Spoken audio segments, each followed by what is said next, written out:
Am I? My. Oh, Jack? Oh, hey, You're here oh, too? is that you? Yeah. Hold on. Is there a pathway? Yeah. I was Oh, sleeping a just house. now. Oh, Of the course. clothes are different.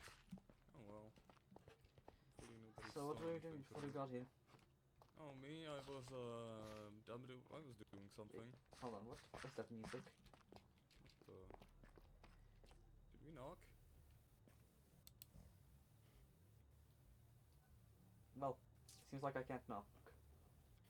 Okie Well then, I'm Keep gonna going. get the hell. I have been expecting Who are you? you. You don't have to worry about that, darling. What's so funny, eh? I'm sorry, mister. Fuck. I don't know if I can tell you this. Let's just say that I am someone who, how do I put this, a creation of someone who you may know, may not, maybe, probably not. I mean, Okay. I never seen anybody with an appearance like that. Well, I somewhat resemble my creator, so you probably haven't seen him then. Cool house, by the way. So, Did you build this yourself, or did you hire someone to build this? I sort of both, not really. I don't know. How about you tell me? Like, the roof does seem kind of structural and unstable, but I do see at least one support, so that's Oh, better. don't worry. If it falls, snap of my fingers will fix it. Anyway, you wanna play some Dungeons and Dragons, motherfucker? Oh, sure. I'm surprised you know what it is. Oh, well, here.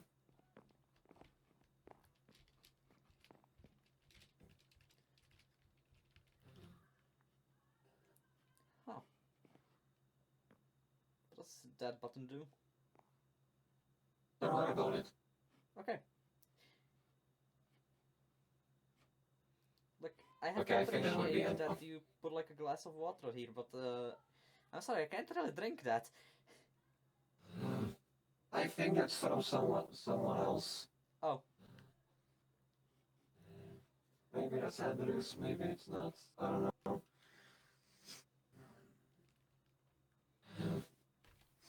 Stand up from the channel stand games. I forgot my intro. I haven't done it in such a long time.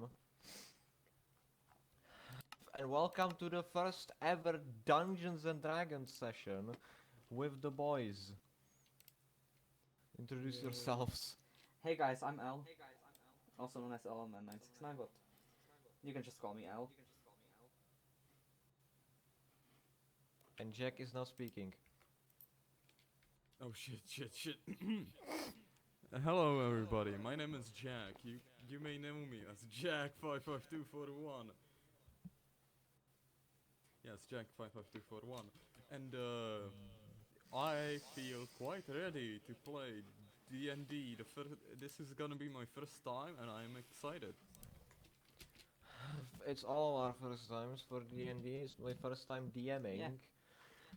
And their first time playing. This will go terribly wrong, I can already tell.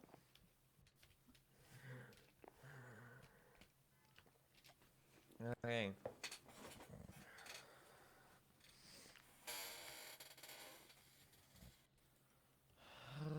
Alright.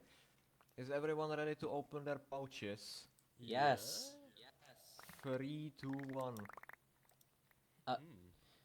You might have picked up some of my dice. I might have done that, yes. I have a 20, 12, 10, 8, 6, 4, 2. Okay.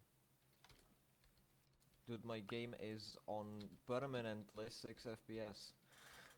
Damn. This is playable and viewable. Well, you're gonna have my fucking POV and Jack's POV, so you can use those. Yeah, Wait. thankfully. Oh fuck, I didn't record. Oh, you don't. You entirely have to. Oh wait, Jack's not recording. I forgot. Then So I'll you have my start. POV. Now we have both POVs. Yeah. Just a little not early, a little late. So Yeah. just quick heads up for the viewers. I may have modded the game to add some stuff that might be really useful for this, Yeah. like a laser pointer. Mhm. Hold on, do you think Also recording my dice. entire screen will be a worse idea than recording just Minecraft? Probably a worse idea. Okay. Look, I have every possible setting on the worst possible setting and it's still terrible. By the way, can we roll the dice on the table? Is that possible? Fuck around, folks. I guess yes. Oh Yay, I rolled a 3 from D20. Alright. Well, I need you both to grab your D20 Yes. and Yeah. roll at the same time once I tell you. That's not a good idea. And- Actually, no, it's fine. Because it says. Actually, Actually, no. no. Because it But- doesn't say okay. which person rolled what. Yeah. So Jack first. Yeah. Will roll 19. 19. L. A 3. Okay, so we are starting with Garrick. Luck is on my side today. Okay. So we zoom in on a lovely little establishment called a Dirty Joe's. Where's my laser pointer? And I can barely see what is happening. So. Hold on. Hold on, Don't give me a forget. second. I'm gonna Doesn't try matter. to point on it. This building is Dirty Joe's. Hold on, let me get a good view. Ah. Uh, that building over there is Dirty Joe's. And we zoom in on... Why the fuck are you not in your chair? Better viewing angle for the laser. Okay. It unloads if And- I look at the screen. So I had to stand next to you I see. for that. Oh, for you it unloads, for me it Uh, still works. And we zoom in and the camera flies through the broken window into the tavern. We see tables made of very rough looking stone.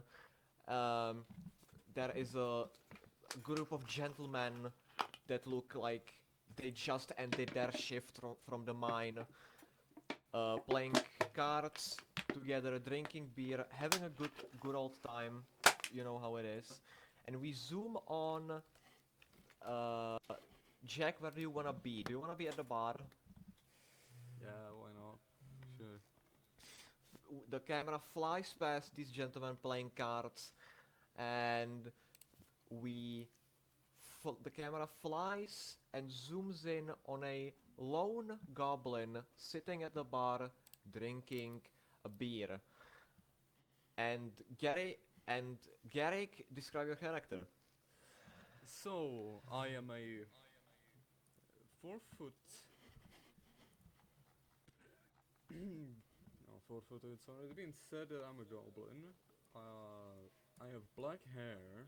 My skin is green. My eyes are brownish green. I am. We do say our classes as well, right? You don't have to. We don't have to. Okay. So, you see a goblin, of course, as I said, with black hair, brownish eye, green eyes. And he's in leather armor with a belt that has a hold for a short sword, or a sheath for a short sword, and another Sheath, one that yes. is housing a 6-shooter. Okay. On the back, you do see something that seems like an instrument for music, but also it seems like it could cut. Okay. And hold on, let me open my taverns folder, text document, and uh, read you and you'll tell me what you ordered. What did I order? There's the Miner's Gear, Dusty's whiskey, and morning coffee. I'd like a Dusty's whiskey. Okay. Okay, so you are drinking whiskey casually, no fucks given, and you see the bartender is by a tiefling, Is Jir has lagging out? pink skin. I'm loading a page. Oh, I was wondering, I didn't hear it correct, I just heard the bartender is a... And then I you're heard cutting out flame. so much.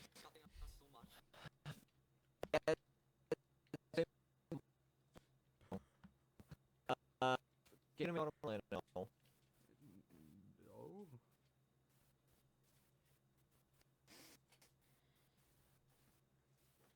Can you hear me now? You're cutting out a lot.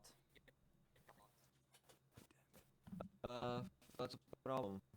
That is... Could you look at the fucking pages on your phone or something? Oh yeah, do that. Close opera. Okay, now how is it now? Yeah, now yeah, it's no, good. it sounds good. Now I can understand. By the way, you did say the bartender is a tiefling, correct? The bartender is a non-binary tiefling with pink skin Oh, woke. and Come on, it's D&D. Al is saying it as a joke Okay. because Yeah, I'm saying it as a we joke. all know that it's okay to be gay people. And they are currently cleaning a whiskey glass. And what the fudge did I want?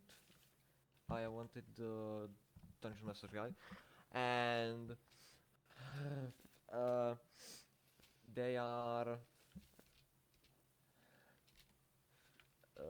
cleaning, yeah, the whiskey glass, and you notice that their horns that would like are normal tiefling horns that just go from slightly from the forehead upwards. They that curve to the back. About half of their head is uh, they curve all the way to the back of the head. You see that the tips are purple, and uh, you are currently you are drinking Dusty's whiskey, no fucks given, and roll a history check for me. Okay, history check is a D20, correct? Yes, D20 plus your history That's thing. 16 plus a history. Let me just look. My history is a +1, so 17. Okay, you are drinking, and then you realize, oh, I'm supposed to be at a meeting. Shit! And you check the time. You look out a window and see the clock tower that's on the next on the academy, and you see you have been supposed to be on a meeting 6 minutes ago.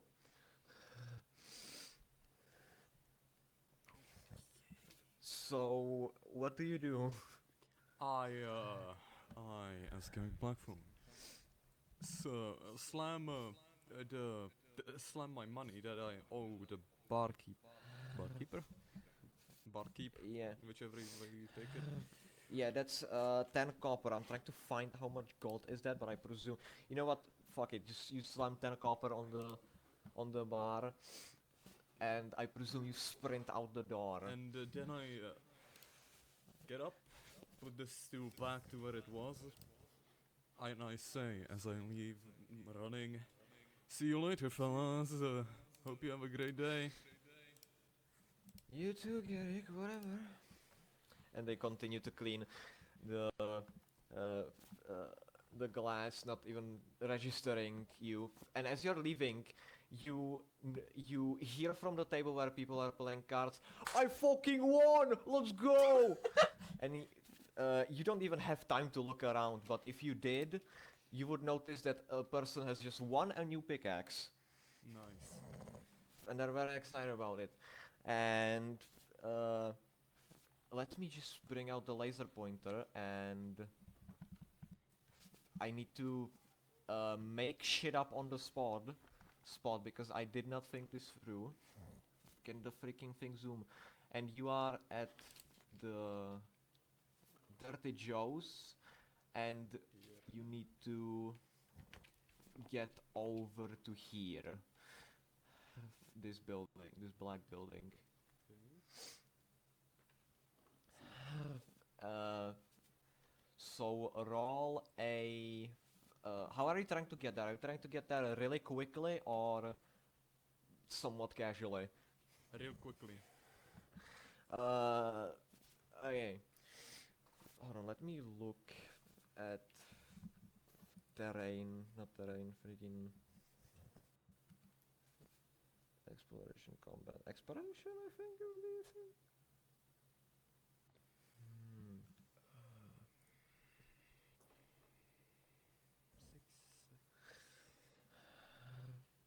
Okay. So you are running and you are running, and suddenly in front of you is someone is like riding on a horse, and they are going to block your path. Roll a athletics or acrobatics check for me. Let me just look. Acrobatics check, if I may. Yes, you can. That's why you can roll It's a either or. 13 plus a acrobatics plus a 3. That's a 16. Okay, effortlessly you slide beneath the horse, no effort, no sweat whatsoever, and you continue running. And you get to that building, you and you um, roll another history check for me. Oh, this is gonna roll. This is gonna be terrible. 16 plus 1. That's 17. Second time you rolled a 16, interesting. Nice. You remember exactly the passcode to enter this building. Um, you knock 3 times in a heartbeat pattern, then you wait 10 seconds and do it again, and your second older sister, let me get her name out of somewhere. Where the heck is it?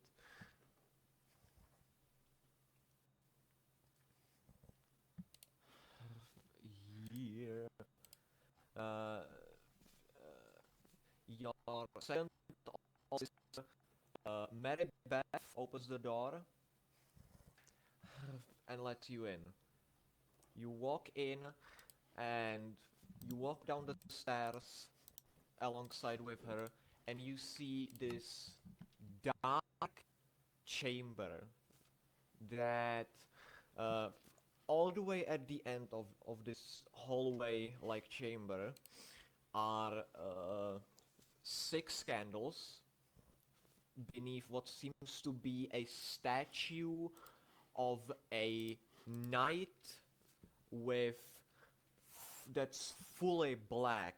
Like there is, it looks like the stone it's made of is black itself, instead of it being painted black. And you know for a fact that this is your guild leader. Well, this is the god of the guild that you are in. And his name is Noctir. And uh, you remember that the meeting is because you are getting your first mission in a long time. So you are slightly excited about it. Okay. Also, one thing, on your sheet, because you ordered Dusty's whiskey, mark inspiration Fuck yeah. by how mu- one. Nice. One inspiration. I'm giving you DM inspiration, and uh, and you can, if you choose to use it, you can reroll any d20 check whatsoever. And excuse me. You see everyone standing there. You see Fiona, your mother, quote unquote, look at you with like the biggest disappointment in her face. Okay. And she is like, "How many times are you gonna be late again?" Okay, And okay. you see, well, you don't. Hold on, roll perception check for me. Wait. Well then. That's a free. Plus, Wait, free perception. I find perception. No, that's. Oh yeah, there's an. Wait. Do we mean passive wisdom? Wait, not passive. Perception no, plus just 1, so perception. it's a 4. You don't hear shit. You don't hear shit. And you, I presume, stand in line, go to stand in line to Yes. join the others. Okay. Uh, Let me prepare your d20. Hold on, where's my d20? There we go. And okay, and roll a religion check. Oh, okay, that's gonna be terrible, but please. Fuck. That's a 4 plus 1. That's a 5. Well then. Okay, this is gonna go interestingly.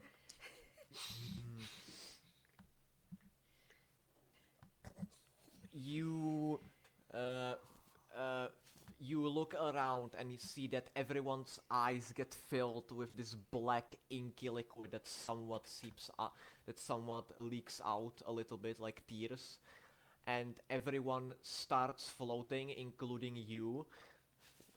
And uh, roll a dexterity saving throw. No, wisdom saving throw. Oh, that's gonna be more.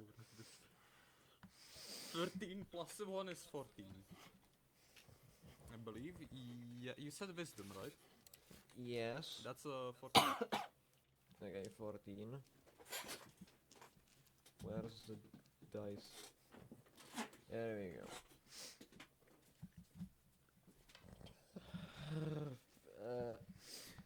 Okay, so you rolled a 14.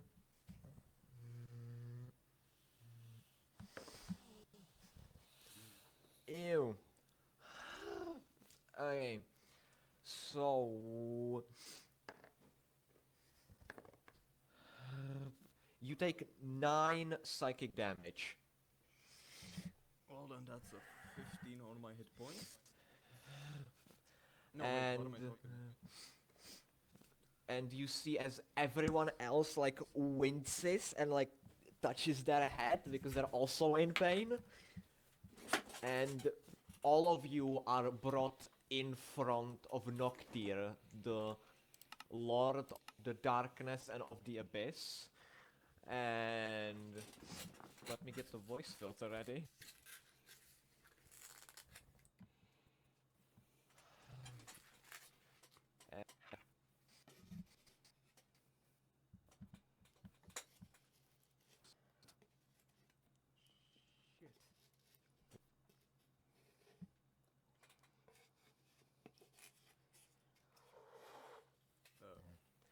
Okay. And you hear in what was it, Primordial? You said you speak. Can I say all the ones? I do speak Primordial, Common, Wava, Fuscant, and Abyssal. Okay, Abyssal it was. In Abyssal, you hear his booming voice.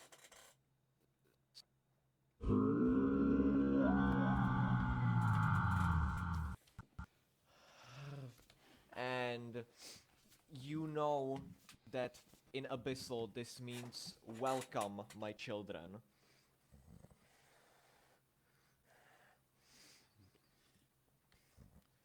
And you hear him saying in Abyssal,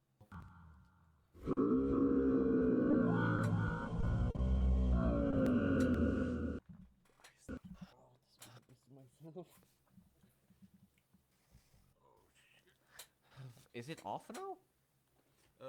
Voice changer, yes. Yes. Okay. And That's because I said myself as in real life. you hear him again in Abyssal say, Garrick, today is your special day. You are gonna be working with my dear friend Lilith. And suddenly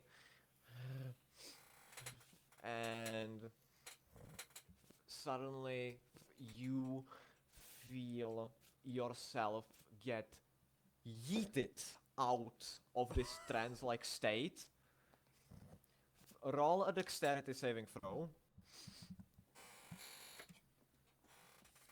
That's a 16. Let me look at my dexterity saving throw. That's plus 6. 16 plus 6. 23, I believe. No, fuck. 22. Okay, easy, effortlessly. You chalk up your previous failures to you just being slightly out of it because you were late to the meeting. Effortlessly, you land on your feet, and from that you bounce into a backflip, and then again, and you do superhero landing and a dab. Easy, no problem whatsoever. Why the And dab? Why don't am worry I about it. shooting off? Don't worry about it. And you see that everyone else is still somewhat levitating. You see that the first person to get of out of the trance is your older sister Elizabeth, who hold on, let me open her character sheet. I just imagine if it said that she hates me.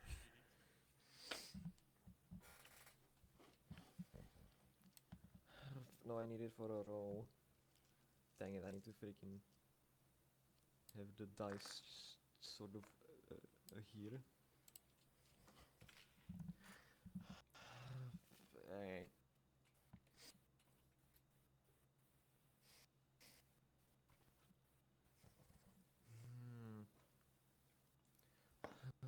Okay. You see as she also gets yeeted out of this trance-like state, but she doesn't effortlessly do the landing. She lands directly on her face. You just hear, oh, So can I and respond to that? you, yeah. I go to her and I help her and I say, "Are you okay? Are you okay?" she gets up with your help and is like, "Yeah, no sweat. I didn't fall whatsoever. What are you talking about?" Sure, sure. My rib. You see that she is not like physically hurt, but like she is in a little bit of pain. Uh,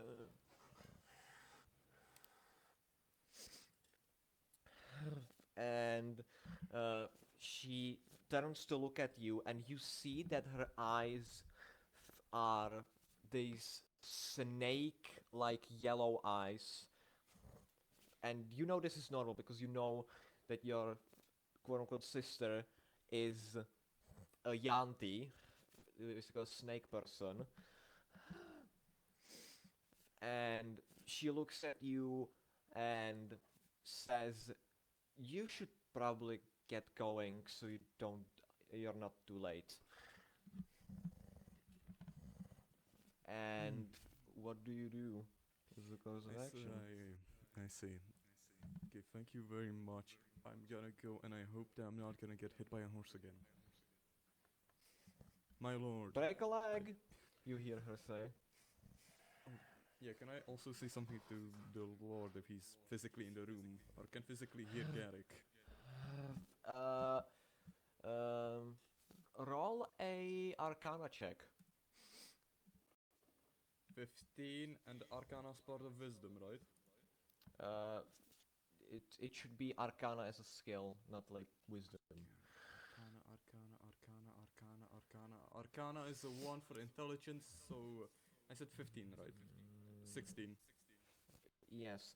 Uh, um, you know that unless you are in that trance-like state, he cannot hear you. Okay. He can only hear you while you are in the abyss with him. So what do you do now? You said that in the room, if I remember correctly, that there's like aka like my mom, quote unquote. You see that all of the others are still in a trance-like Oh state. yeah, wait, they are all in the trance. Didn't you say Elizabeth fell? I mean Elizabeth fell. Elizabeth is the only person who's out of the trance because she already got her assignment for that day. Okay, so can I say something to Elizabeth? Yes. Okay. So, yeah, wait. Elizabeth, if you could please do me this favor, could you say to mother that the fuck, I forgot what I wanted to say. I'm so sorry. It's fine. Hey, that's improv for ya. Yes and motherfucker. Could you say my thanks and goodbyes to our mother, please? And I wish you a good day as well. Anyways, off I go actually now, so I don't keep. You said Lilith? Yes. He did So say Lilith. I'm gonna say so I don't keep Miss Lilith waiting. Goodbye. Hey. Sure, I'll send her a message. Thank you. And I go. Okay. Okay. Al, do you want to switch to your character now? Okay. As Garrick opens the door to go to the outside, the camera flies past his shoulder. And which gate do you want to be on, Al? Next to? Or walking in?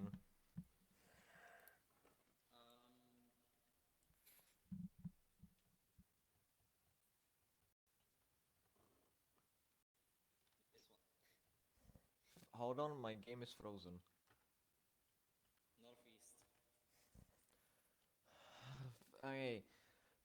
Northeast. The camera flies by his shoulder and flies to the northeast gate and flies past a figure sitting next to a tree past the gate and fly straight into the singular eyeball of QR. Please describe your character. Alright. So, Metaparox is a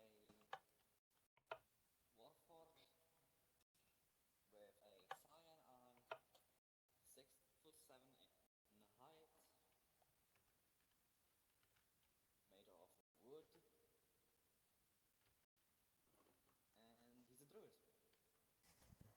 Okay. As you are walking to the city of Embers, which on your travels you were told that is a city that accepts everyone and anyone as equal and whatever. And you are walking, and then you see next to the road on your right uh, is a man with a is a tiefling, a grey tiefling with a blindfold around his eyes, and what seems to be a horse entirely made of light. Fascinating. What do you do with this information?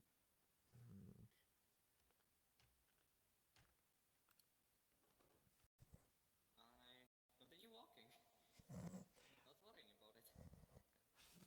Okay, you continue walking, and then then you have a strange feeling someone is watching you.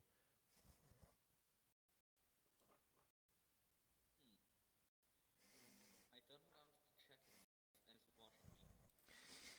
You turn around and see that this tiefling is, strangely for being blind, looking pretty much entirely in your direction. I'm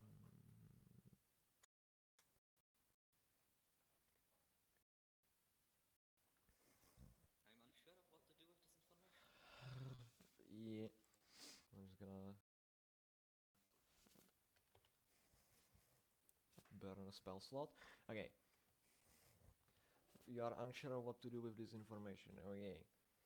Uh, uh, you see that the tiefling raises his arm to uh, to like is reaching around him for something that looks like a cane on first sight, but then you look at it and realize it's a sword sheath for what looks to be a katana. You see that this tiefling uh, uses it as a walking stick and gets up, and you see that he takes 2 steps towards you and says, "Is someone there? I swear I heard someone walking." What do you do? I respond with, "Oh yeah, that was just me, don't worry about me. I was just walking past." You're not human, are you? Or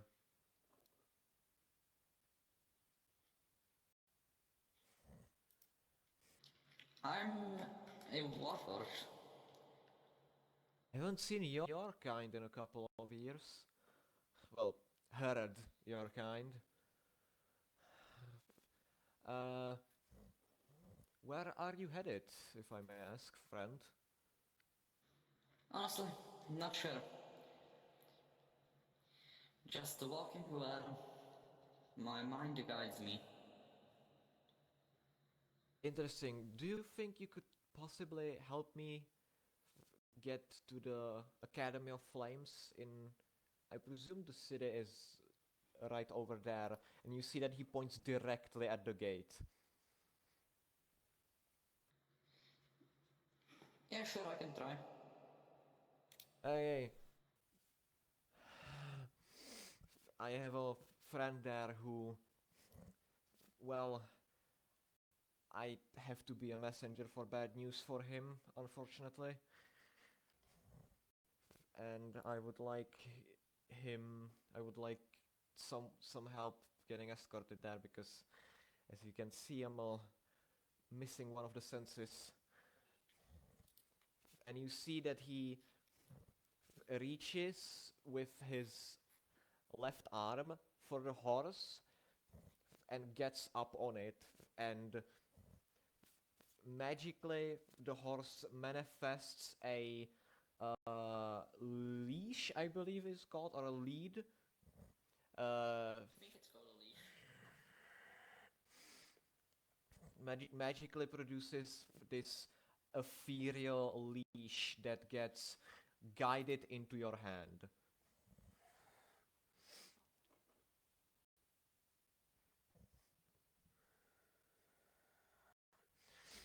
And now wherever you lead this horse, or wherever you lead this tiefling, he will accompany you. So,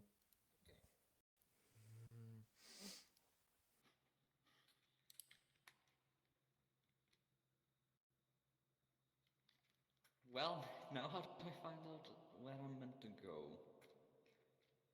you enter the gate of you enter the gate of the city of Ambers, and the first thing you see as soon as you enter is a what district are you on? Oh, none of them. Uh, as soon as you enter, you see children playing hopscotch, I believe it's called, in Yeah, I said it's called that. in the street. Children playing hopscotch in the street. People walking by. Someone in a stand buying hats. You see that he has a top hat on top of a top hat, and is looking at other completely identical top hats, and is like, I think I will take this one. And you continue walking, and you realize you have no idea where the Academy of Flames is.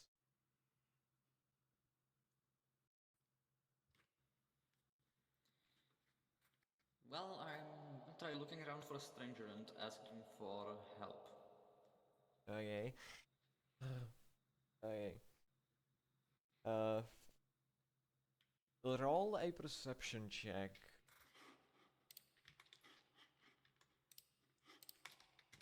Okay, D20. 12.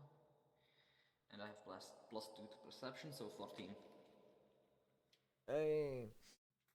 Uh, you look through the crowd of people. And you look through the crowd of people, and you see a small gnome leaning up against the wall, sunglasses on, eating a sandwich.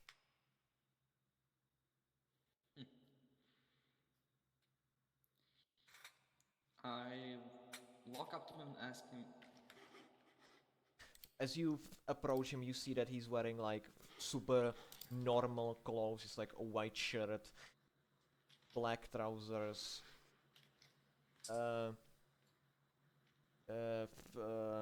gray boots and is like very short, spiky hair. He like looks at you as you approach.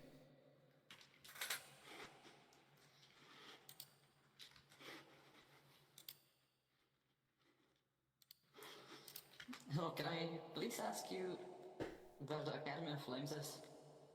For I'm strange one. Sorry, aren't you a strange one? What did you say you wanted? I need your assistance finding the Academy of Flames.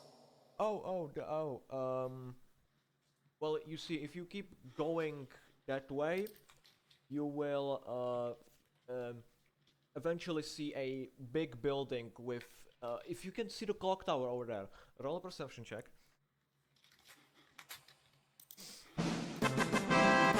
Damn! Net 20. Okay, easy.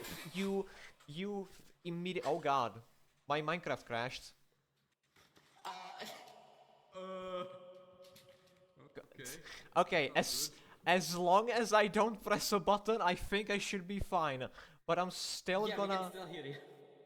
I'm gonna be right back.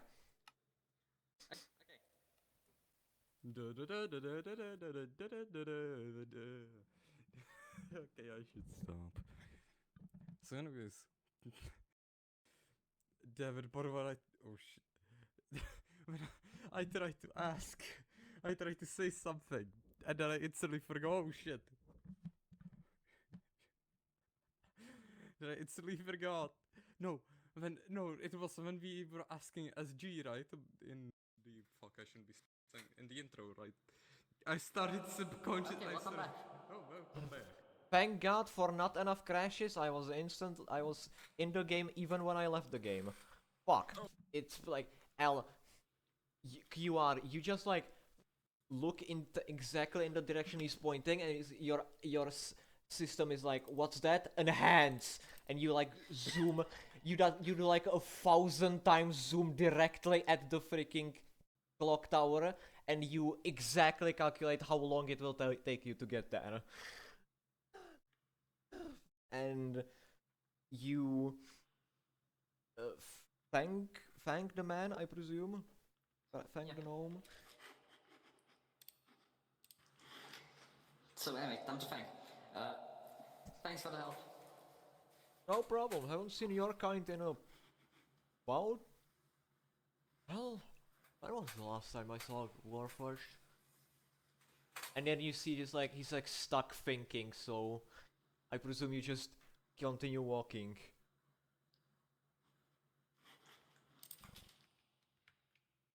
Yeah, I just continue walking. Okay. You walk and you walk over there with no trouble like whatsoever.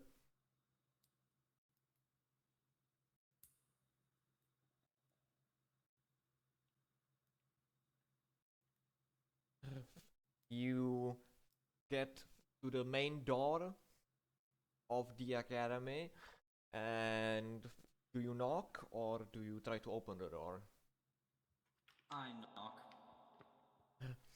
Okay, you knock on this gigantic wooden door, and you just grab the handle and like knock on the door, and you hear like footsteps coming towards you. And the door opens. The door opens, and on the other side of the door, you see a golden dragonborn with white hair sleeked backwards into a ponytail, and the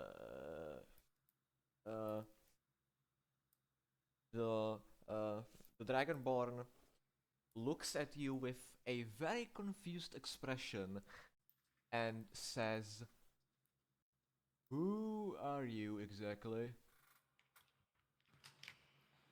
I'm Quint. I a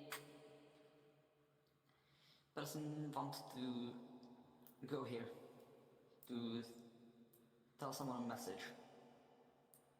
Uh, oh, and who might that be? And you see that he looks past you, and he goes from a confused expression to like surprised expression, like he didn't expect the person behind you to be there. And you turn around.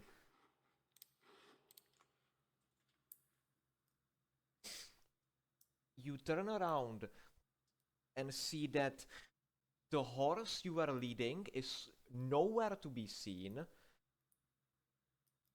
And the tiefling is unwrapping the blindfold around his eyes. And you see his eyes are completely fine. Oh.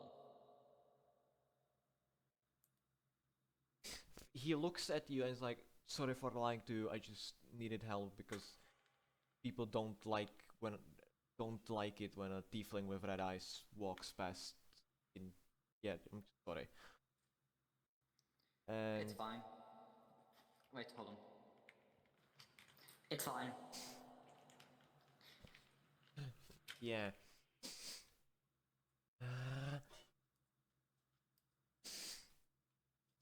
Okay. And you see that he like quickly goes past you and inside of the building. And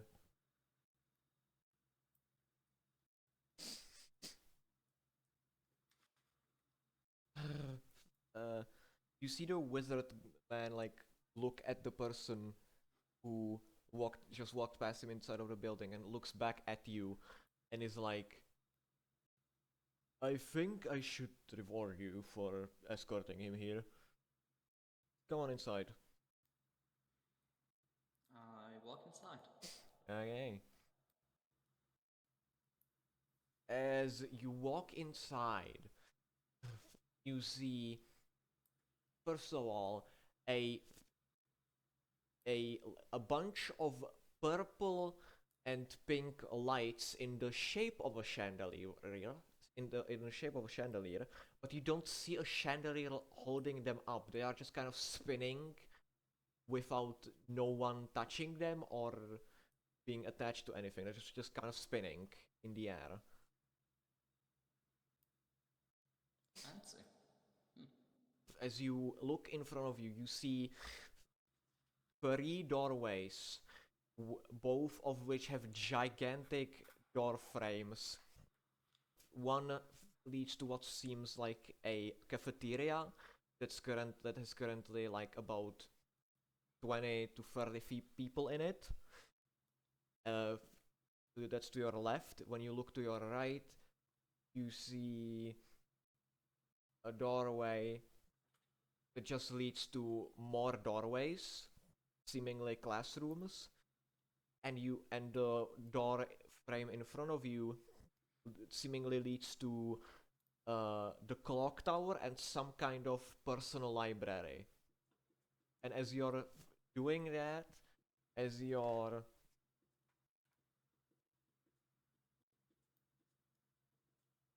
um, as you're doing that, as you're looking towards the study where the tiefling and the dragonborn are walking towards, you see well, you don't see. Roll a dexterity saving throw for me. Hold on. Tap into this. I just went into this fucking projector by accident. 17. And dexterity. That's +1, so 18. Okay. Like if you had a 6 or 7 sense, you just immediately dodge forward as as a flying book flies past behind you. You look to your left and see no one. You look to your right and see a little kid just like catching the book and like looking at you in horror, and he's like, "Please don't hurt me. I didn't mean to do that." Don't worry, it's fine. Okay, and he runs away. He runs away like if his pants were on fire. And Can I ask something? yes, Does the kid run at full speed ahead?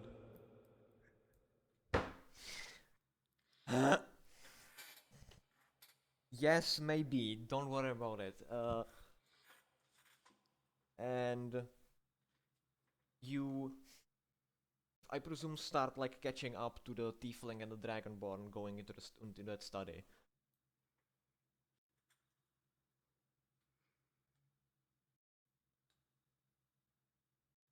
I'm waiting for confirmation. Oh yeah, I meant to respond. Yeah, I tried to catch up. Hey. You all make it to that study, and the dragonborn closes the door, locks it, locks it with a key, locks it with a sliding lock, and locks it with a second sliding lock. Damn. And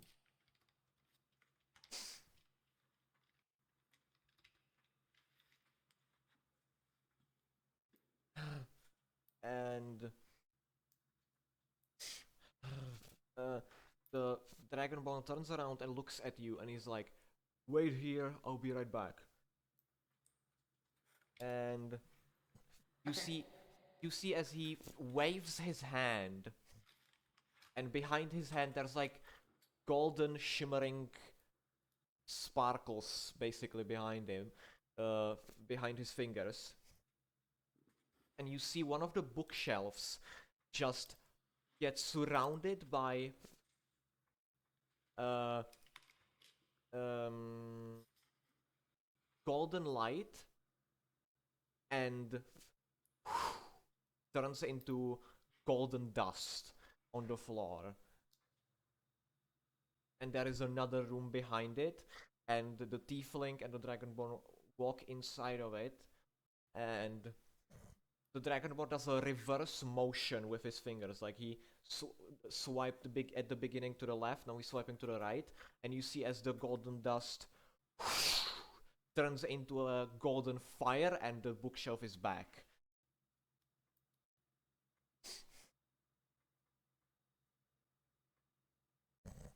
And you just kind of wait there. Do you want to do anything while you're waiting, or? I would sit down. Okay, you see there's two uh uh waiting chairs, and you just take a seat at one of them. While that's happening, the camera flies through the keyhole and back to Garrick, if that's okay. With Al. Yeah. Hey. Like in Get a it time again.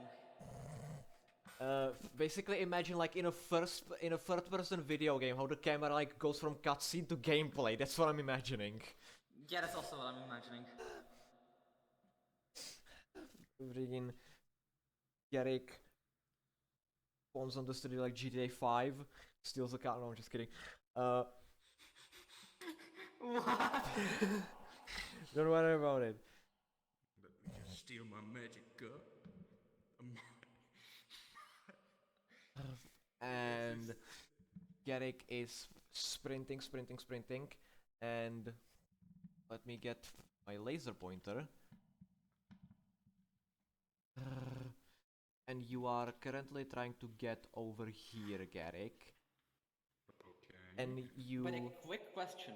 yeah, Where's the Academy of Flames? Or right whatever in it's front of the called? castle. That's the giant block right in front of the castle. Oh, okay. And as you sprint, you notice that this is a what looks to be a cathedral made of entirely white marble and stone. And you see a little bit of quartz in there as well, but you're not sure if it's quartz or just tempered, magically tempered marble. You cannot really tell. And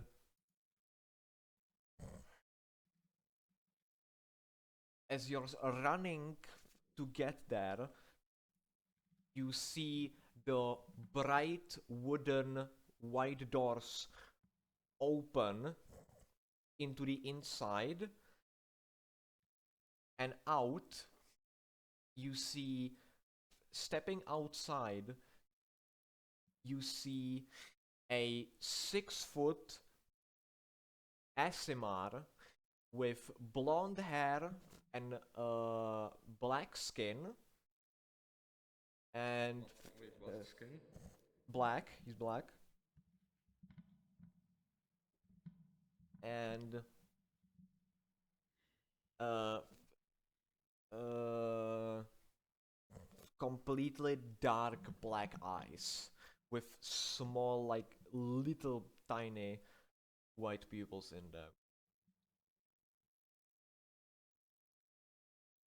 You see, he has like pretty heavy looking armor on him. You can almost hear the clanking when he steps outside. And he looks at you.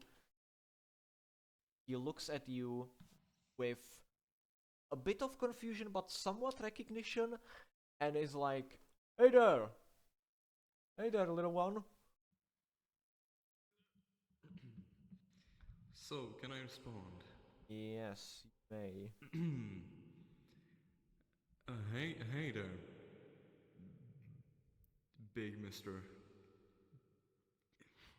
Or big sir, however you'd like me to call you. Can I ask you a question? Yes, you may. And you also may call me Charles. Okay, Mr. Charles, do you know any person called Lilith? What was the last name? I don't think That wasn't the the last last name name. has been said. Yeah, I don't think so too. Have you This is- seen a person this is- called Lilith? Oh, that's Lilith, Lady of the Light. That's the god I serve.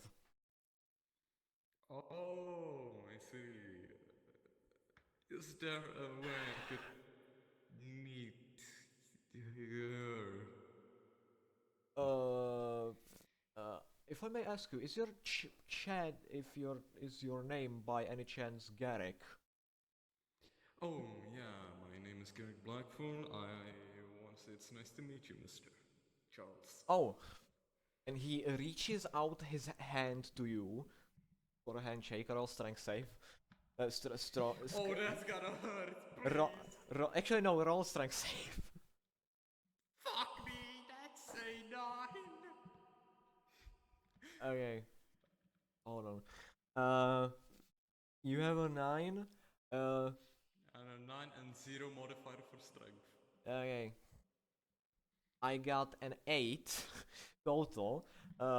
So you see, as he shakes your hand, it's like if you were putting your hand in a pillow. It's like super soft. Even though he's like metal armor on him and has a very firm handshake. And he says, "It's a pleasure to meet you. I am Charles Patel, and I believe we are meant to be working together." Oh, I see.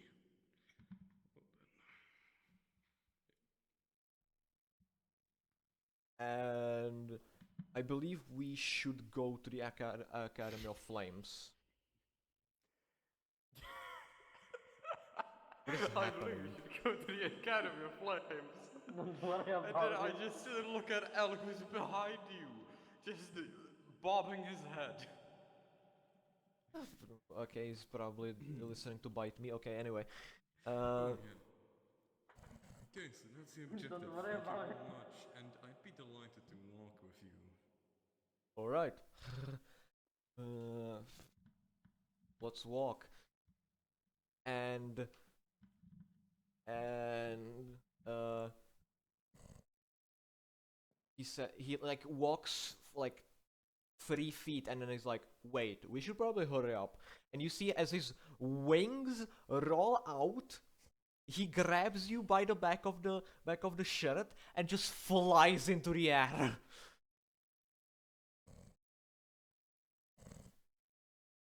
Flies into the air and lands in front of the academy door and puts you down extremely gently and rolls his wings back.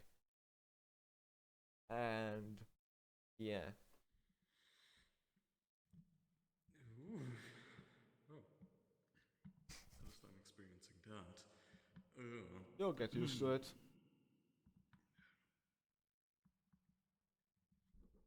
And you again, also as Al, as QR, you see the gigantic dark wooden door with the metal handles on it, and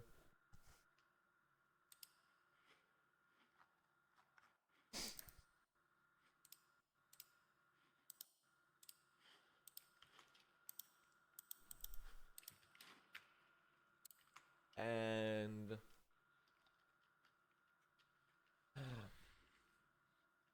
you what do you do actually? I am a polite person. I knock. I Uh, knock. okay, you knock on the door. Uh, you wait 10 seconds. You wait 15 seconds. You wait 20 seconds. You wait 40 seconds and no one answers that time. Okay, can I say something then? Yeah? Oh well, seems no one's home. Anyways, do you think it's a good idea to just go in? And I ask Charles, I believe? It was Charles, yes. I believe, well, from what I was told, I believe we can just kind of walk everywhere we want in there because we are. Were you informed what this assignment is all about?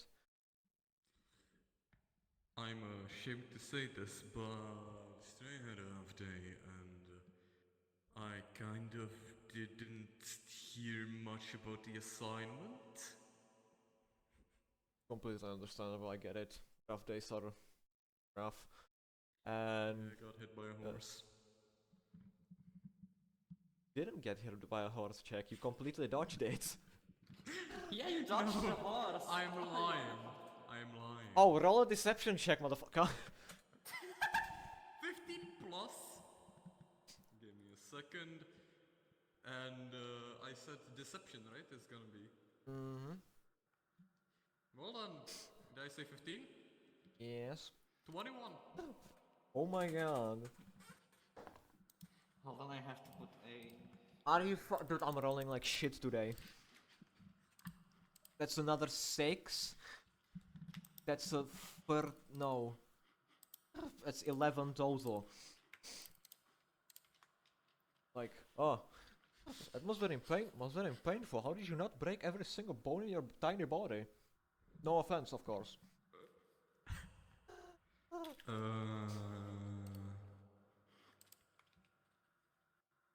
That's a family secret. Understood. Well, basically, and he like, he like opens the door as he's explaining. Basically, we are here to investigate the academy, and because there's some weird stuff happening. Apparently, some students have gone missing. Some of them have returned. Now they're behaving like rabid animals. It's kind of weird.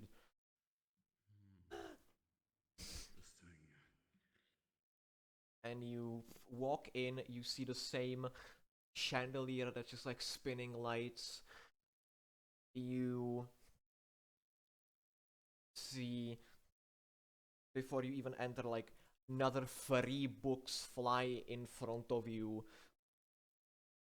Each gets caught by the same student, and uh, same student who is a little halfling halfling man, uh, who is somewhat your size, slightly shorter than you. You see that he's around 22, like catches it in his hands, like casually, like walks away.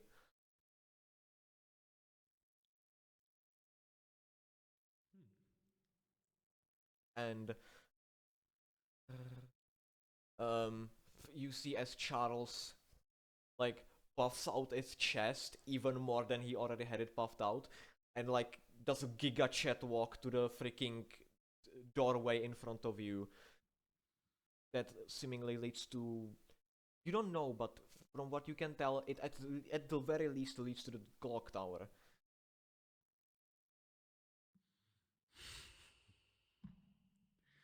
Oh yeah, clock tower, not a clock tower.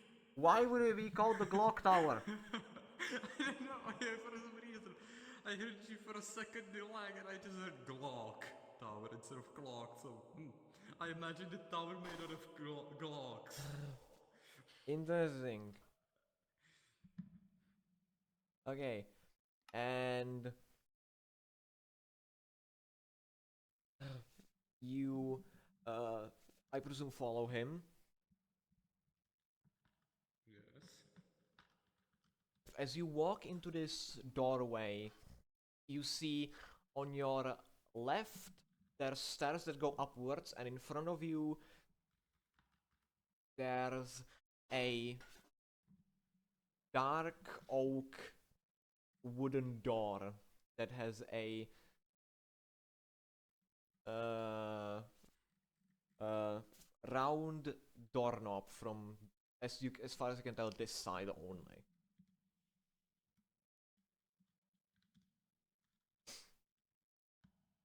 And Charles Patel Chad walks up to it and is like, I believe we are supposed to be meeting the principal in this room.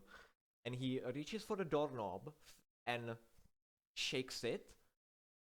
And hold on, let me roll something.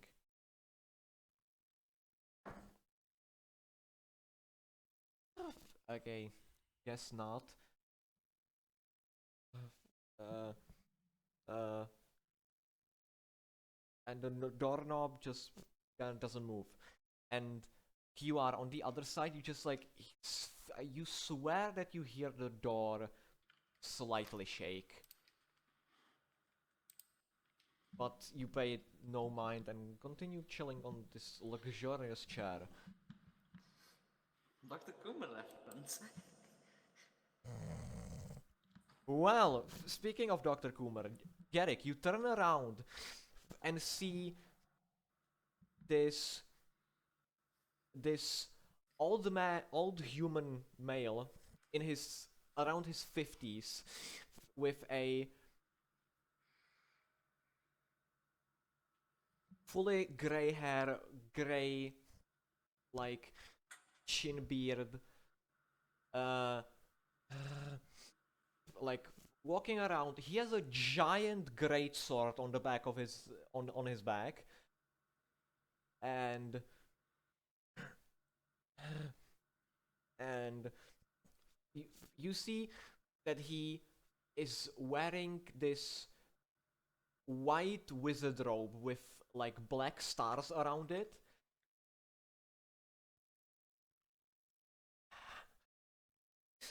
Black black stars on it. And he like is holding like a book. He seems to be very into this book. He's like very intensely reading it. Seems like he's, and you look at the cover. Roll a perception check. Oh god, this is gonna be terrible, isn't this? 11, that, and perception's 1, That's I not that bad. 11 plus a 1, I believe, that would be 12. Easily, just like look at the cover and you see that it's a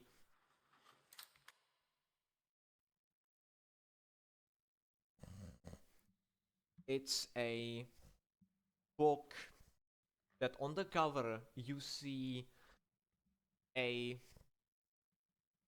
what you are somewhat familiar with. It's a chest mimic reaching its tongue out and and the name of the book is Monsters in All the Nine Realms and Their Disadvantages. And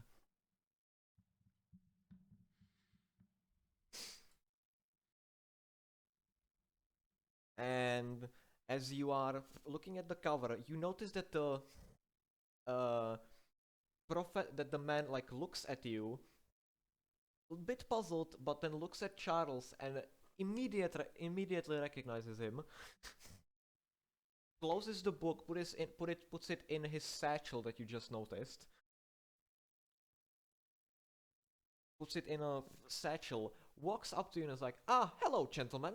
I believe you are here for the secret assignment, if I may call it that." And do you do anything? I. I. I. Aye, aye. Sorry. Let's take this. I have to take this more seriously. It's fun. I'm starting to become really annoying. Do I do anything?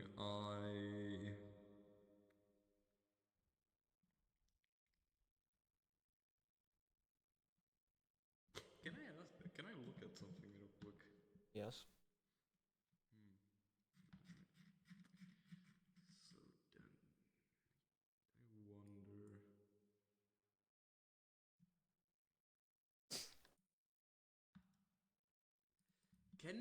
Can spirits be around people? And spirits Wait, having what? dark ones? What do you mean?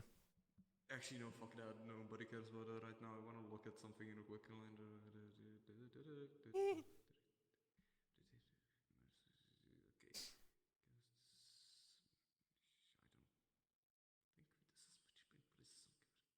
Yeah, no.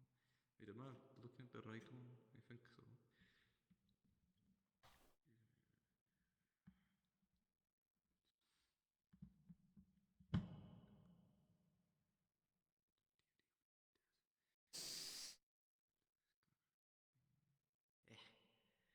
I try to examine this person a little bit more, but in a way that doesn't seem like I'm suspecting them, if possible. I don't know what I'd be rolling to try not to look like I'm trying to examine a person, since nobody wants to get, examined. Or looked Uh, at. if you don't want to get suspicious or seem suspicious while inspecting him, first roll a stealth check.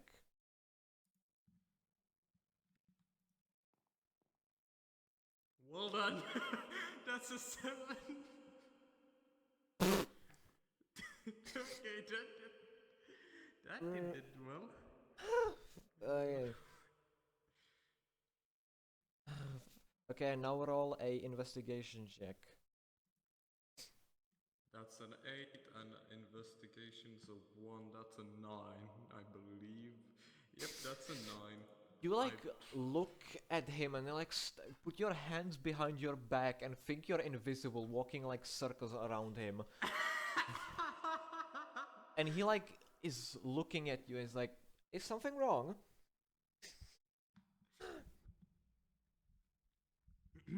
No, no, no, no, no, no. I just saw your really beautiful cloak. Oh, thank you. It's my mother made it for me, and Oh, your mother, she must be really skilled at sewing. That sounds stupid. How do you say that word? I believe sewing is the word you're Sewing, looking for. yeah. Yes, actually, she's the best in the city. Nice. And you see Charles like perk up, raise a finger, and he's like, "Uh, yes, we are here for that assignment. Do you know if the principal is in the building right now? Because we urgently need to speak to him."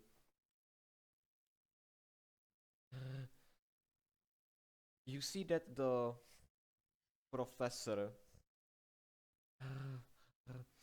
with the great sword on him just like goes into a very deep thought and is like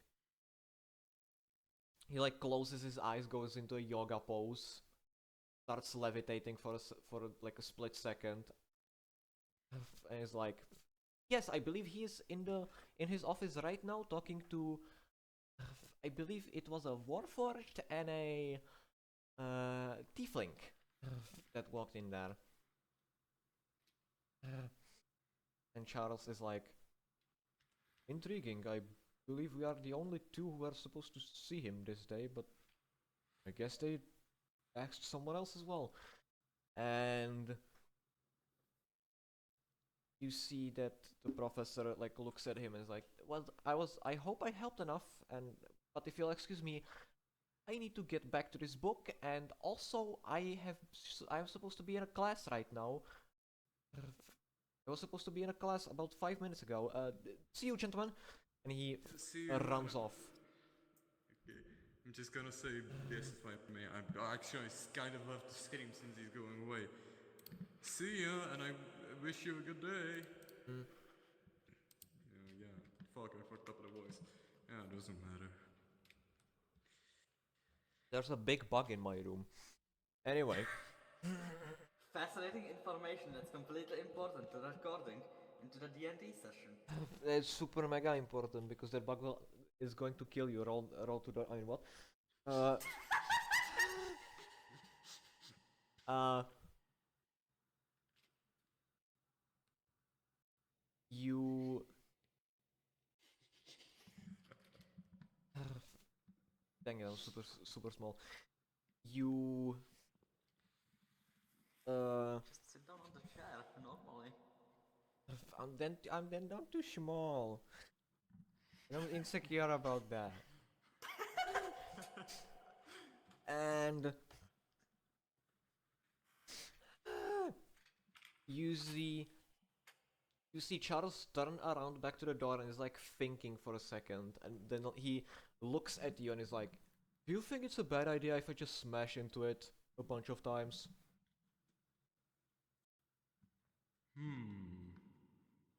Yeah, I think so. I do think that that something could break, and I'm not a monstrous person. Oh no, I mean like break down the door so we can speak to the principal. Like, No. I do not think you should do that. If we break down the door, we could get arrested for breaking and entering, and definitely for. I cannot remember how the other word is. Not defamation. Definitely breaking and entering, since we would be. Actually, no, we I got think door permission. destruction. That's not a word. I'm trying to remember the. I'm desolation trying of to remember the property? crimes. I think so. Yeah, destruction of property. Yeah. Uh, Okay, something that could get us arrested. yeah, you got a point. I think we should wait. And he like leans next to the door, crosses his arms, and uh, uh, crosses one leg over the other a little bit while leaning and like is chilling, like looking around the room inconspicuously.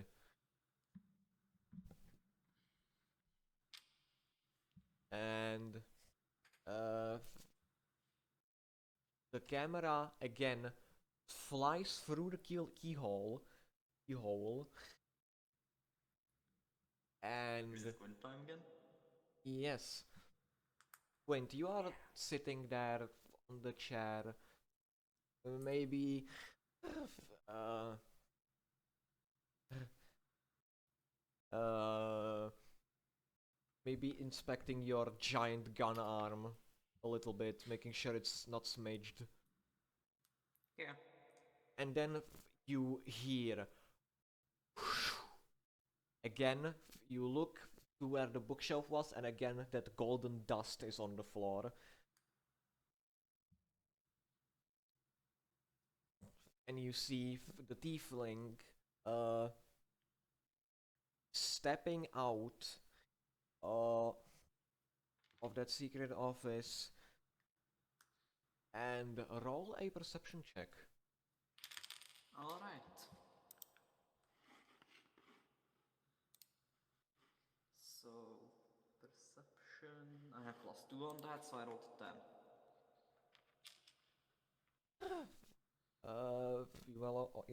You were almost there. From all you can notice is that his eyes are a little red, or more red than they already were.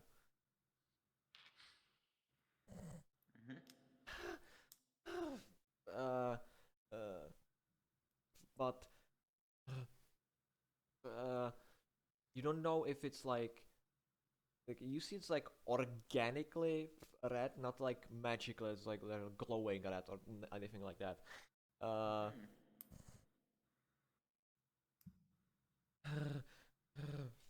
You as a player would know that he most likely have been crying. Quint would not know what like crying is, so he just sees that he's like,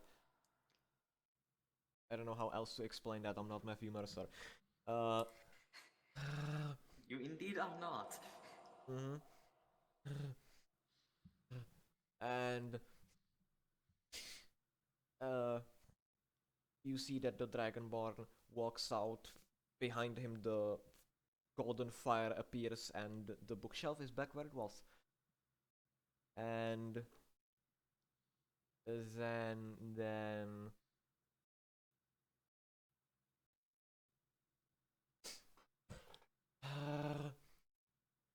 then you hear knocking on the door that you entered through, and Garrick, you see as Charles like knocks on the door and looks at you and is like, just in case. And you see that the tiefling and the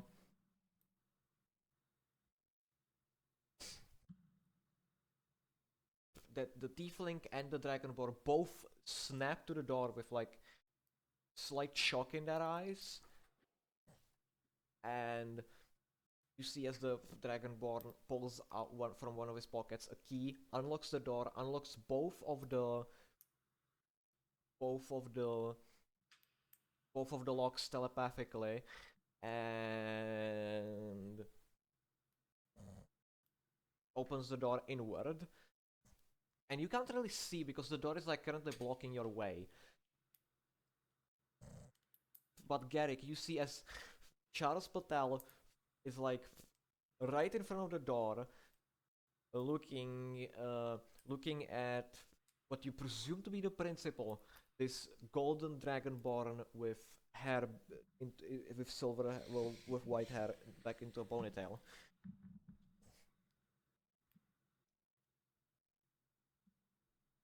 And do you speak up, or will you let Charles do the talking? You know what? Fuck it. I'm gonna speak up. Okay. Hello, Mister. I presume you're the principal. I'm Garrick Blackthorn. And I am here for a very special issue mission. That is correct. I'm Charles Patel, and I'm with him. And he like the dragonborn like lets go of the door because he was holding it ready to slam it, and Uh, uh, you look at him and he's like, "Oh, I didn't expect you to that this soon. I'm my apologies. I am Hexadel, the main principal of the academy, and yes, dang it, how do I do this? Uh, uh, and you see that he's like reaching around his pockets and like pinking, scratching his chin a little bit, and as he's doing that, you behind you hear like wolf like hissing and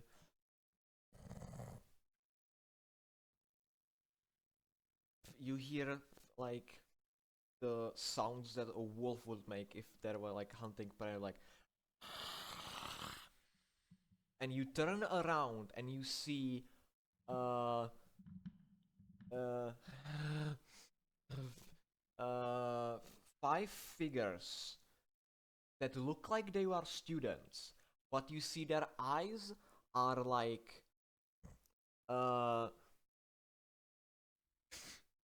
of that of a wolf, and they are like on all fours, and they look like they're gonna attack. Roll initiative, both of you. 12.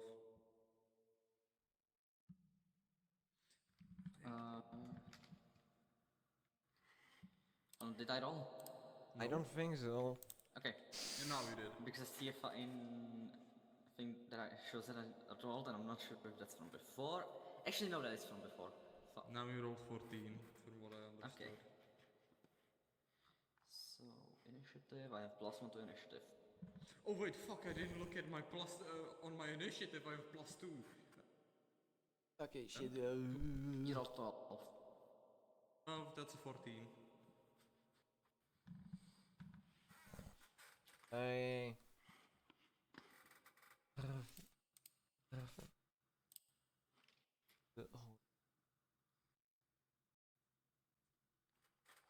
High level DMing right here. I have to have 3 character sheets open at the same time. And. Okay. Remember your initiatives because I need to roll for the other characters.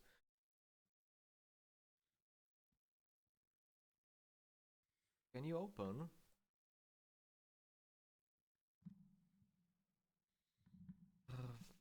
Like repeat open.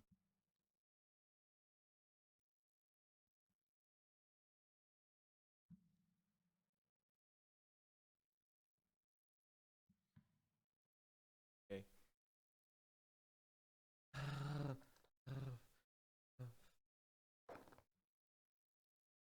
Shoot my fucking initiative.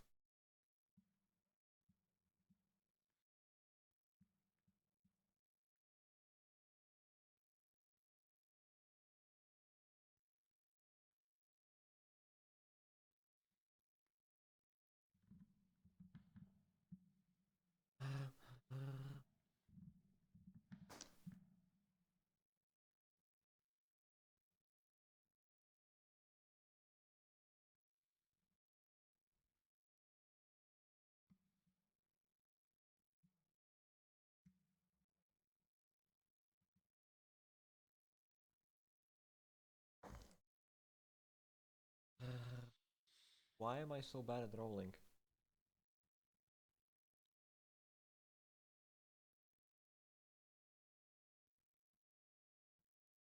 What were your initiatives again? Mine was 14, I'm pretty sure I was 15. I have 15. 14 or you are 15? Mhm. Hey.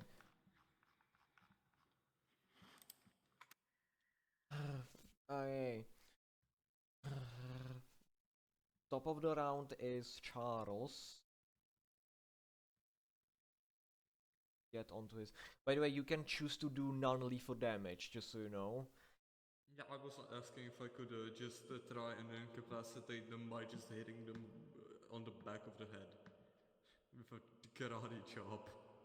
You can shoot them non-lethally, by the way, because D&D. Excuse me, I can shoot them. You can non-lethally shoot them with a gun. How the fuck do I non-lethally shoot them with a gun? Do I shoot them in the legs? A little bit, yeah. Well, not in the legs, but you can, I don't know, make some bullshit up. It's D&D. Yes, and I use magic to shoot balls. Squishy balls. Like those plastic inflatable balls. Actually, no, I don't have a skill for that. I probably have to roll Arcana for that. Not skillful. I don't have a spell for that. Actually, wait, let me look at something.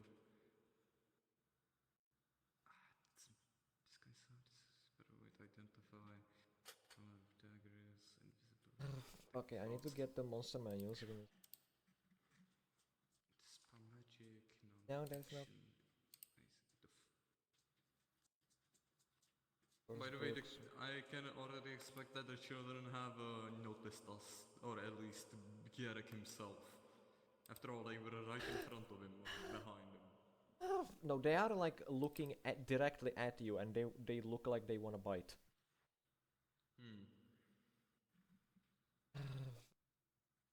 They're not like children. They're like mostly adults. Adults about to attack.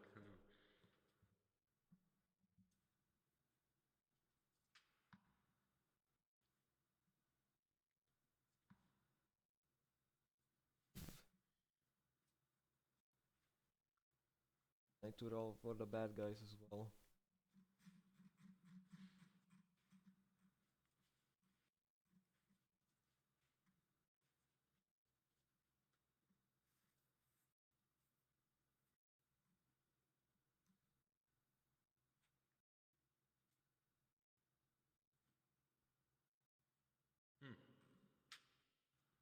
Okay.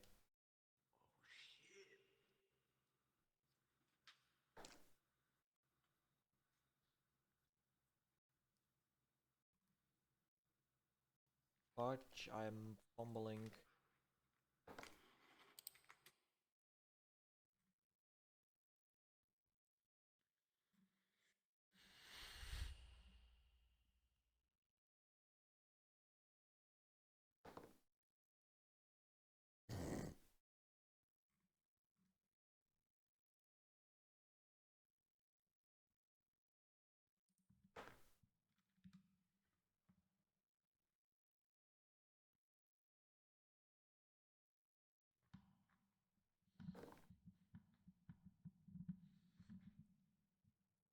Awesome initiatives.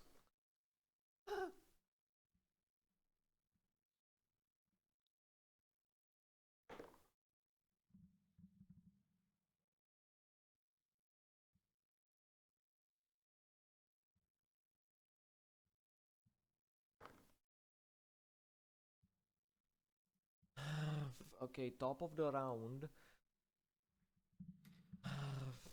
is Charles, and you see as he looks at those students like, oh shit, and pulls out a spectral bow made of like yellow light, pulls it back, tries to hit one of them.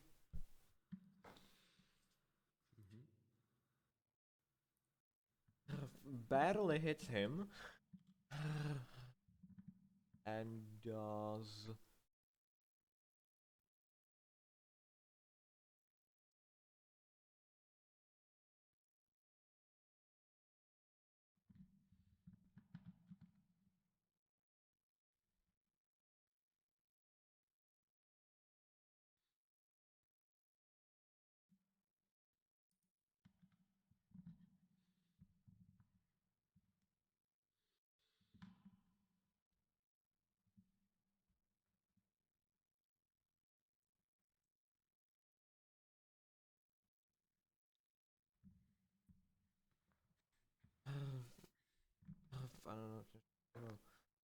and does 5 damage.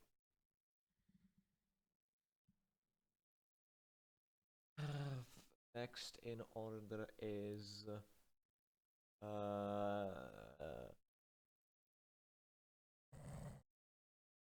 one of the, I'm gonna call them mutants for purposes.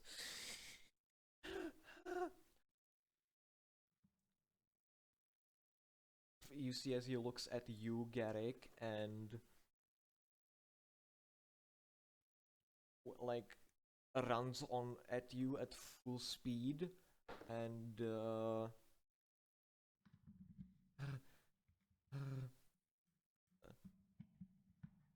how much is this?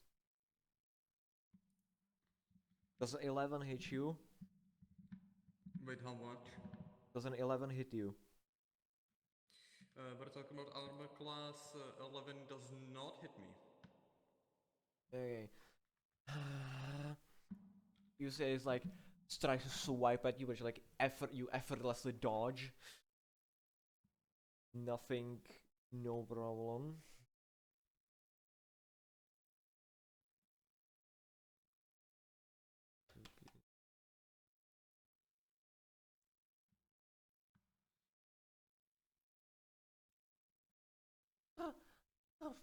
Next in initiative is Quintuple Rocks.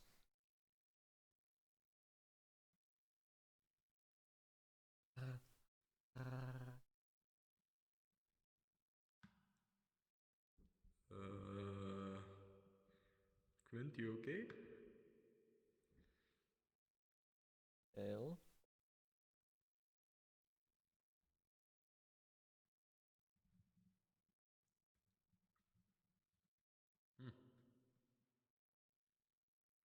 Time to spin.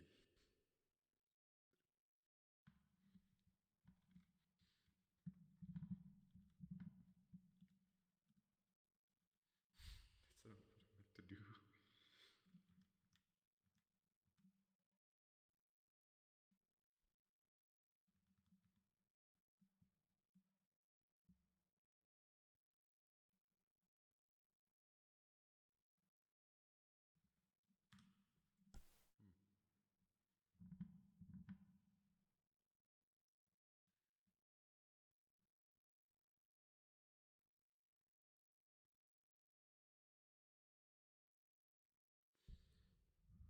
I don't want.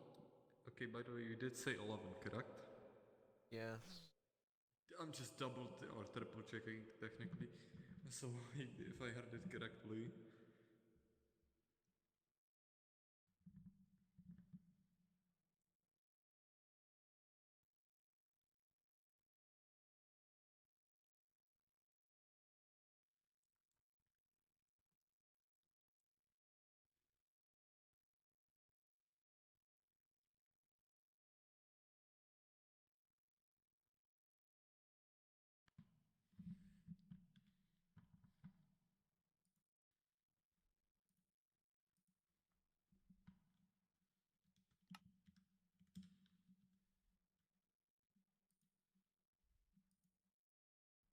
Well then.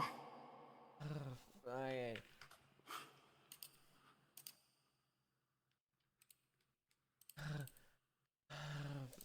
I will say, because you were sitting on the chair, you are still in the study. The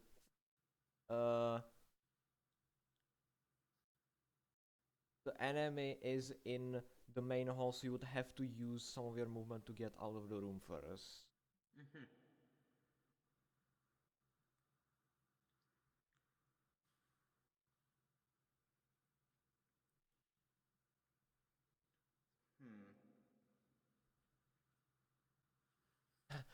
Hmm. Because you currently cannot see enemies, you just kind of hear like wolves snarling on the other side of the door. Well, like in the What if I direction. continue to relax in the chair? I mean, if that's what you wanna do. I will do it. Surge is gonna be sitting in a chair. Yeah. Okay. Up next is Garrick. Okay. Am I still near the wizard mutant? I'm gonna call them mutants, yes. One of the mutants is like directly in front of you. Directly in front of me. I try to get behind him and while I'm gonna try and get behind him and whilst I do that, I try to hit him. I pull out my short sword. Actually, pulling out my short sword will probably be an action itself, isn't it? No, you can have it equipped already, like, So, yeah. let's say if I try to. It's- Question: would it be two actions if I try to go behind the mutant and hit him in the behind the neck with the butt of my short sword, Uh, trying to not kill him? So that's that one I'm basically action. rolling for damage. That's one action. Okay, so can I do it? Yes. Okay, so I roll. That's a 7. And I have to look. You said that also there's the thing with the weapon that should look at. Yeah, the attack bonus. That's a 13. I. uh, how much does your short sword do? What the? My short sword should do a d6, I believe. Okay, then do a d6 and we will count it as bludgeoning damage. Instead of slashing or piercing. Hold on. 1. Cool.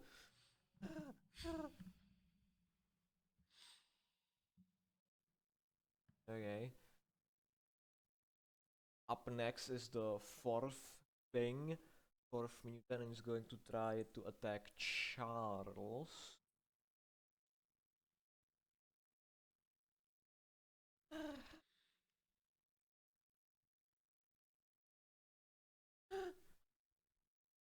Try to attack Charles.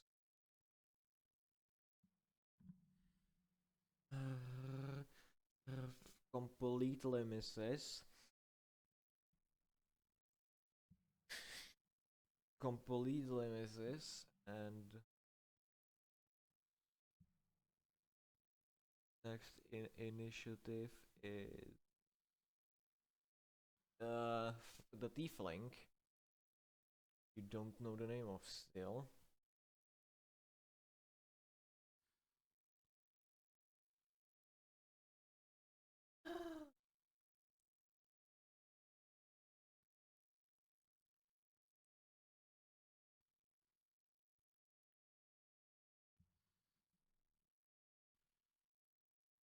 The Tiefling uses his movement to push past you, walk out of the room, and unsheath his sword and slash at one of them.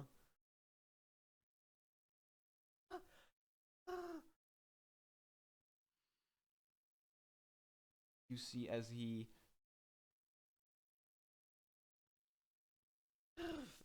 uh, unsheaths the sword and like bonks them at the top of the head with the hilt. The zombie that just tried to attack Charles. Not zombie, the mutant.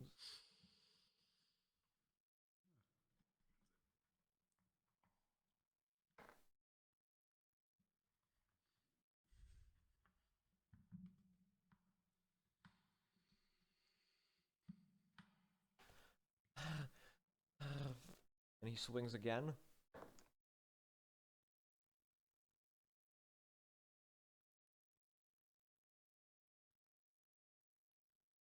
Yeah, that definitely hits. Whoops. Damage. Awesome.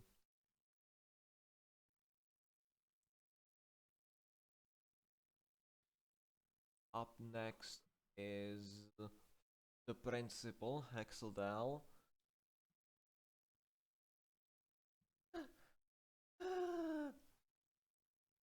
is the principal, who is in extreme shock at what is happening.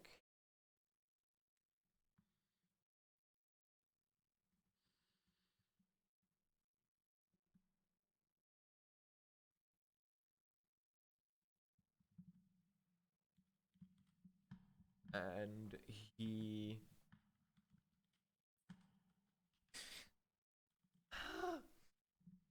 like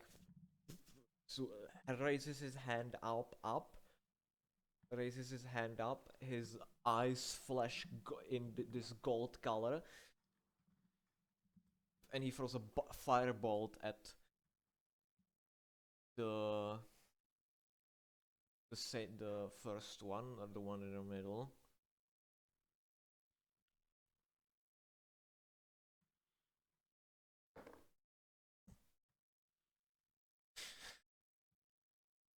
It's him. I don't.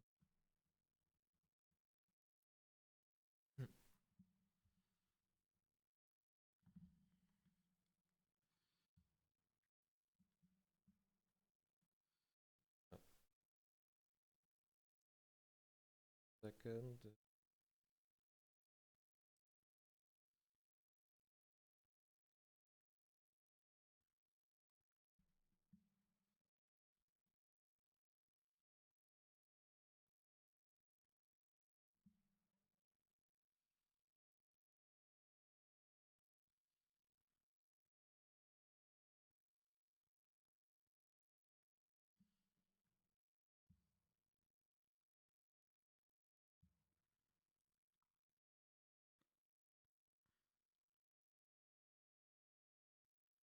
List.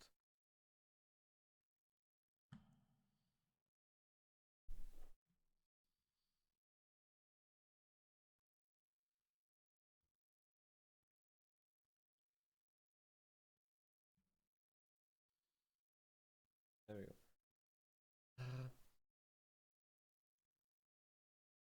Fireball.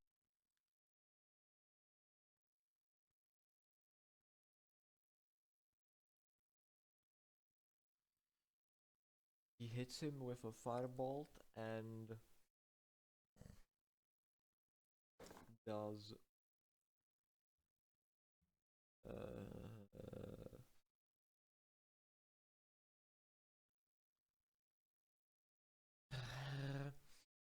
you see as this creature gets hit with the firebolt, it just like gets hit squared in the face and like stumbles back a bit and like hisses at him.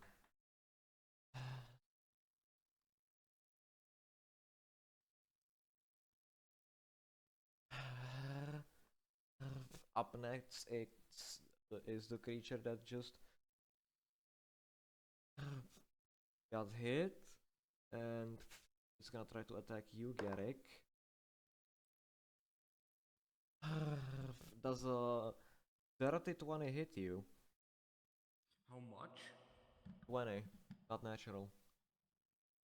20 does definitely hit me.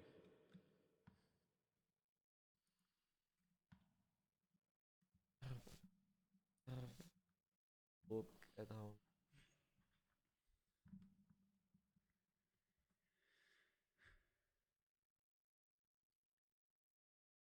You take 8 damage. 8? No, 9 actually. You take 9 bludgeoning damage.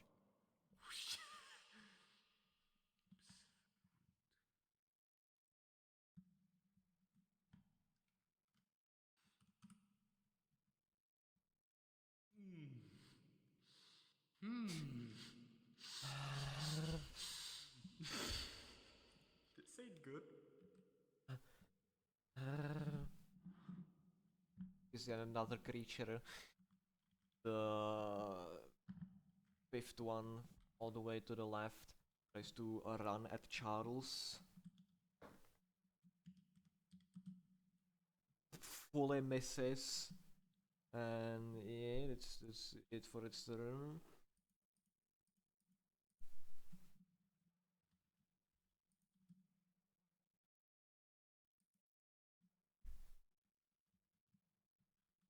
Be right back.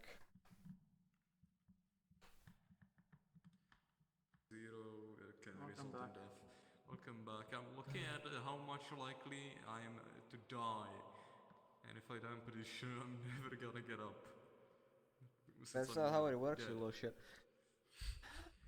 Well, I'm looking at my HP, and I'm starting to wonder, what am I gonna do? Well, it's rolling in at your own. I have no idea who's turn this hit now. I think it's the last of the zombie Oh yeah, and I also, thing. from what I remember, I've been reading, I die if the damage, if I take, exceeds the 0. So exceeds my current HP. Which just instantly kills me. Okay, it hits Charles, hits him for damage.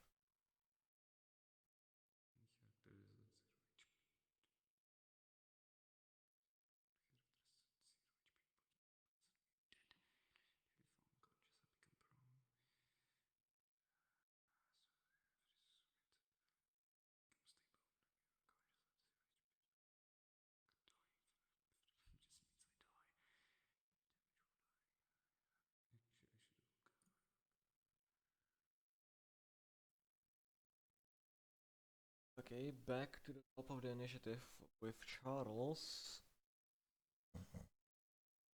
Tries to hit the thing that just hit him with a maze. Nice.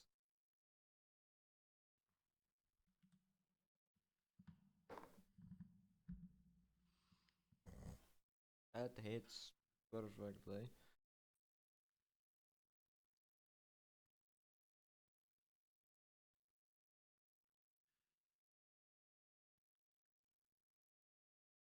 Bludgeoning.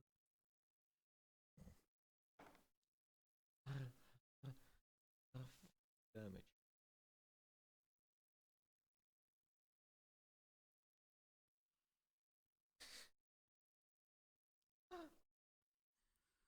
Next is the creature you try to hit in the back. You try to hit in the back of the neck, Garrick. I believe. Yep, with the butt of the weapon. No, how much did you hit it for? 1. Okay, so that is the creature in need. It turns around, growls at you, and tries to punch you. What the fuck? These dice hate you. Please tell me how much.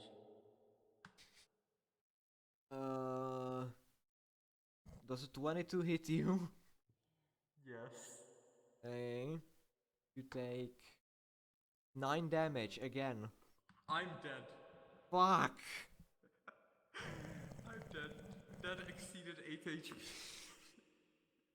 My current HP is 0. And I automatically put in that I have all 3 failures of death saving throws since I'm That's dead. not how it works. That's not at all how it works. Pretty sure I actually also looked at it. But that's AI, so it doesn't have to be correct. That's not how it works. If it goes below 0, you fail 1 death save. 1 death save, okay, okie dokie, then I failed 1 death save, good. What is your Fuck current it. HP right now? Right now it's 0 because I had 8. You don't take any death failures. You are just at Said 0 none. hit points. At 0 hit points, okay. You are just at 0 hit points.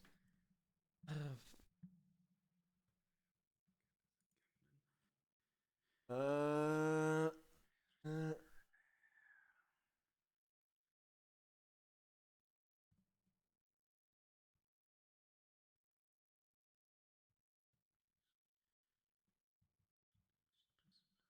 uh, after that thing, it's Squint who's next in initiative. Okay. I decide to run and see what's going on. And Okay. You get up, rush into the door frame, like step outside of the room, or are you keeping distance a little Step bit? inside. Okay, you step inside the main hall where you entered the first academy, and you see this zombie, like not zombie, this mutated student, just like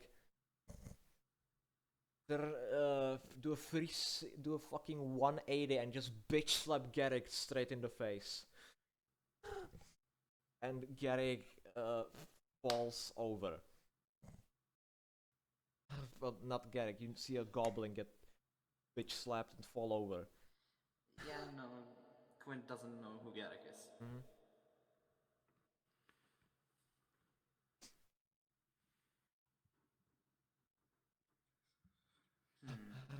So, What do you?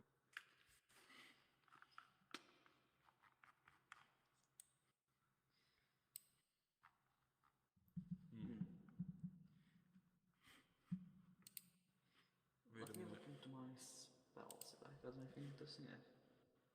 That would help. Wait, no. DM. Yeah. So, let's say the damage exceeded my health by 1. Shouldn't I add it to the failures then by 1? Since it did exceed.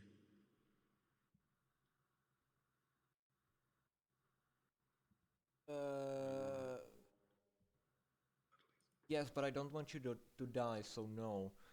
I shouldn't die at 1 failure. You Or don't. if I fail 2 times. You don't, but okay, if you want, you can mark one death save, one death failure. So Yeah, work on that. so I just do not get so I don't get advantages just because. So we're playing fair and square.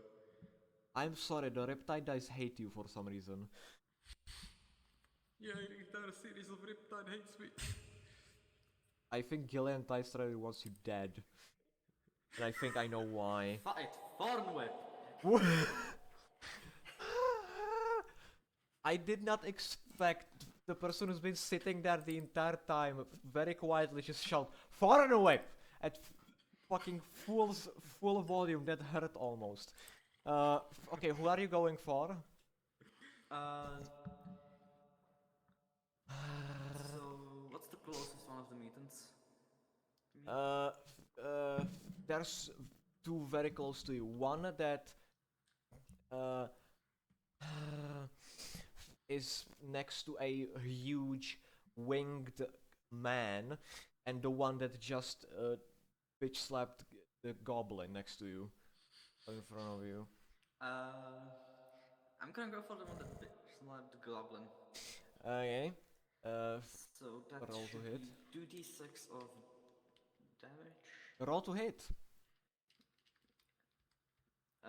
Hold on. Unless it's a auto hit. Hold on, wait, hold on. Confusion. How work? I believe Form you have to roll an attack first. If it hits, what So, do I roll the d6 or? You roll a Let me d20. check if it hits. You roll a d20 Okay. plus your spell attack bonus. I guess that doesn't hit. You got a net 1. So spell attack bonus, right? Yes. So that's 6 combined. You fell by 2. And you freaking feel like, oh, I'm gonna be a superhero. I'm gonna save this random ass goblin that I just saw get bitch slapped. And you whip it, and then you realize you freaking go for the whip, and then you realize your whip is stuck in the door frame. It's like stuck. It won't budge. And for flavor, I'm gonna say that you yank it and get hit in the face, but don't take any damage for comedic effect. And is that the end of the? Luck is not on our side today, Jack. Is that the end of your turn, or would you? In the dying state, I would say that yeah. I don't know what else I could do, honestly. I believe. Well, yeah. That is the end of your turn. Garrick, roll death save. No, I hope they don't roll that one or I'm instantly dead. It's a 7, so it's a low. One failure. Okay. I am prepared for this. Thankfully.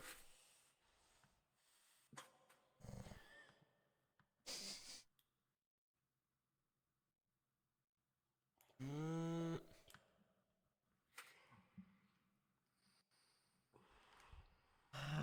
Whose turn is it? It's uh By the SG, quick yeah. question. What are the conditions for a reviving applicable on someone? They have to be 0 or below. Okay.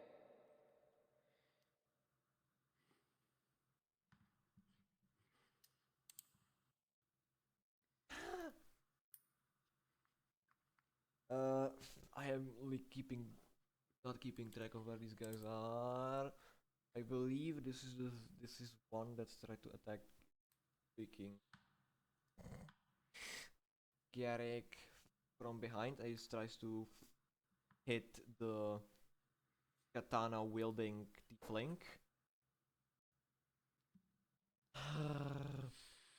He completely whiffs and falls flat on his face.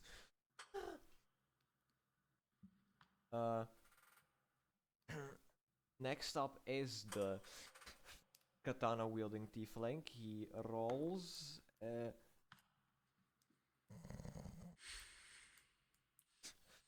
Yeah, it was an 80.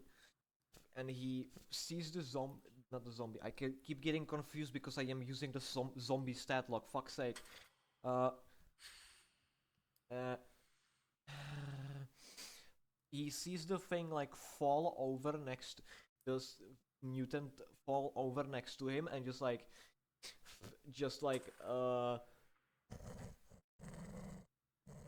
in the back of the spine, just like yeets the fucking hilt of the sword. Oh my, what damage does this do? Of course it's unloaded because I need it right now. Does 3 damage.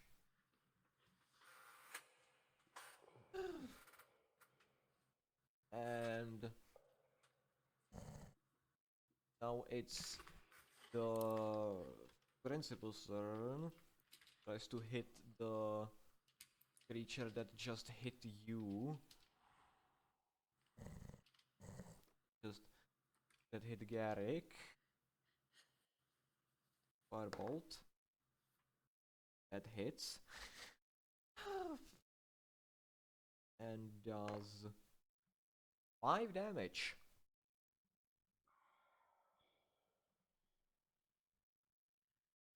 And then it's turn of this guy. Carl's try to hit. Tries to hit the tiefling. Hits. 9 damage too.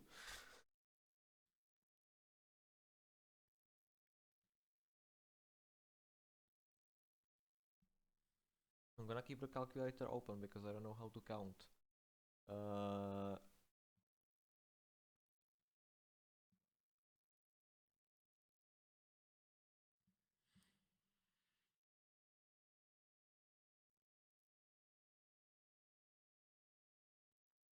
Hit him, and this is for its turn. Now it's that other one that's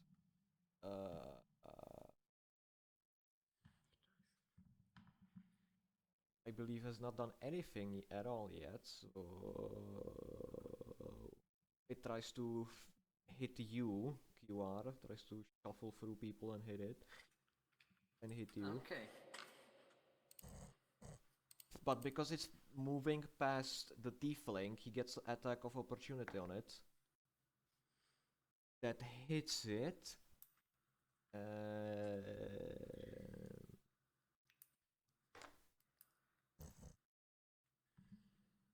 Amazing damage. 1. Where the fuck aren't we? You see as he like tries to do a really cool move and he kind of fumbles it and like slightly slashes at its ankles. Barely even the blade barely even touches it. Tries to hit you, QR. Fully misses. Wait, what did you roll? 5 in total. Damn. And it's this guy now. This guy's turn. And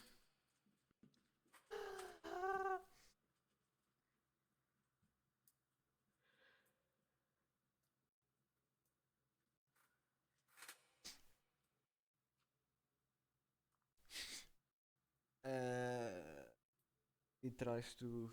Where is this guy? I don't know. By the way, do we have to use the Minecraft dice? We do, right? Yes, We don't have to. you don't have to, yeah. But I'm rolling the gonna reply try something. dice. I'm grabbing an actual fucking dice from the internet. Fuck that D&D death. Dice roll. And he tries to hit turtles again, I guess. He hits him. Does 8 damage. Putting these into my inventory.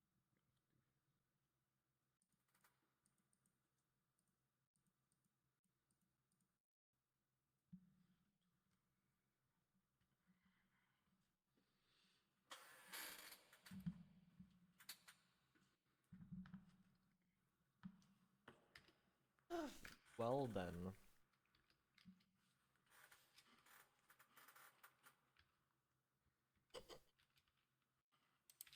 Back to the top of the round with Charles Patel.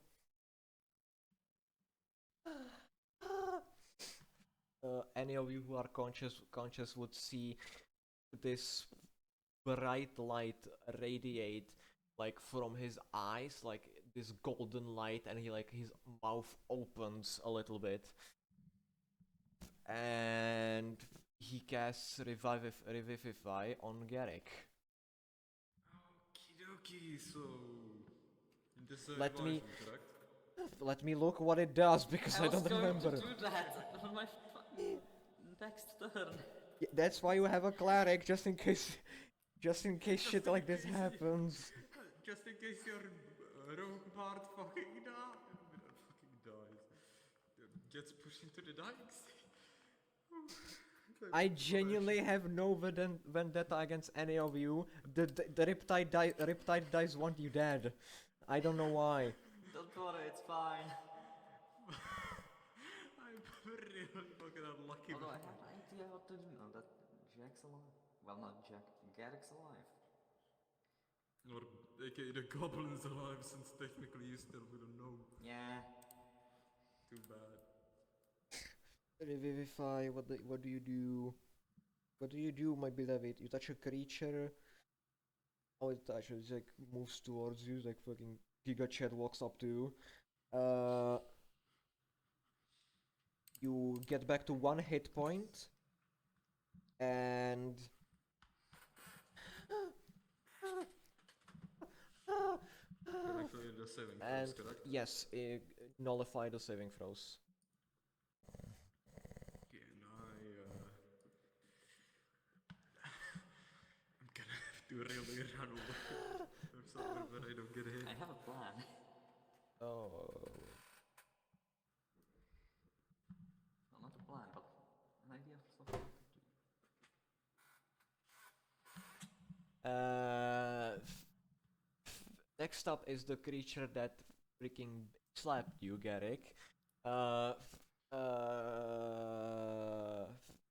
It notices that you're up, and like looks at QR and just tries to bitch slap him too. Okay. This guy likes to bitch slap everyone. Do you say that as Garrick? Nah. Uh, uh, you see the freaking principal go like, oh shit, it's Tony the bitch slapper. My ear, dude. Oh shit, it's Tony the slap. Oh bitch. Completely misses. Again. Wait, hold on. What the fuck did you roll? 5 again, total. Damn. Damn. Do you remember my armor class or I, are you just I guessing that? believe it's 15, something like that. Yep, it's 15. Yes. Just checking if you remember correctly. Next up in initiative, QR. What do you do to Tony the bitch slapper? That's currently right in front of you. Can I try to do something that's not done towards Tony the Slapper? Of course, you can do whatever you want. So I would like to cast a healing word on Garrick. Oh, someone's getting fancy. Because I have that. Nice.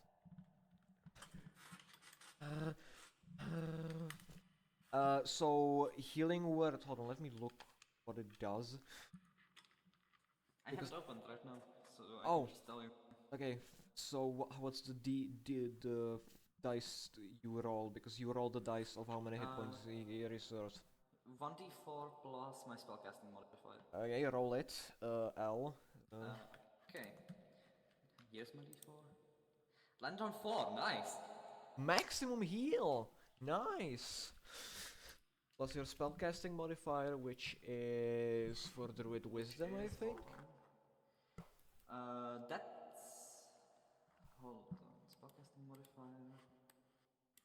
That's my wisdom, so plus 2, so 6. Nice. And so I give myself 6 hix points.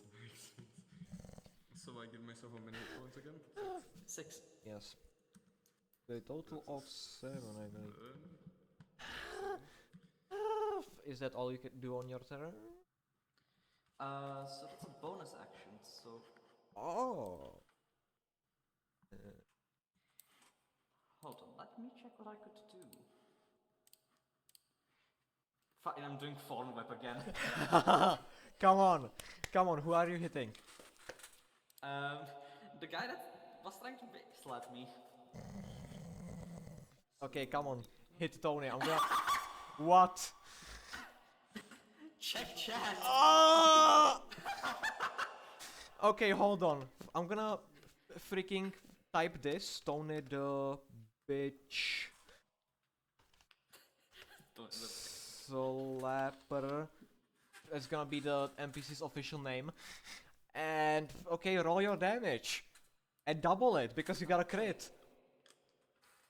Okay, so if I'm rolling 2d6, do I roll the d6 twice or do I multiply the thing I roll by 2? You roll a d6 twice and then you double it because it's a crit. Okay, since it's good. Then you just do 6 times 2. and 2. So 6 that's and 8, so 16 damage total. Okay. How does it look when you cast Form Whip, by the way? I didn't ask that. I just fucking swing my hand with fucking Form Whip coming out of it. Okay. So you fucking like, okay, if I hit this, I'm gonna be the cool guy. You swing your arm with the Form Whip coming out of it. You wrap it around his neck, and you just you hear a crunch, and Tony the bitch slapper falls over dead. Damn! You know how much HP he had left before you attacked him? No! 9. The exact damage that put me to death. Damn! How much damage did you deal? 16? Yeah, 16! 9 minus 16. Minus 7 HP. -7. You have killed the child. You killed him. There is no non-lethal. You murdered that man. Oh god. Tony the bitch slapper got bitch slapped out of existence. Oh god.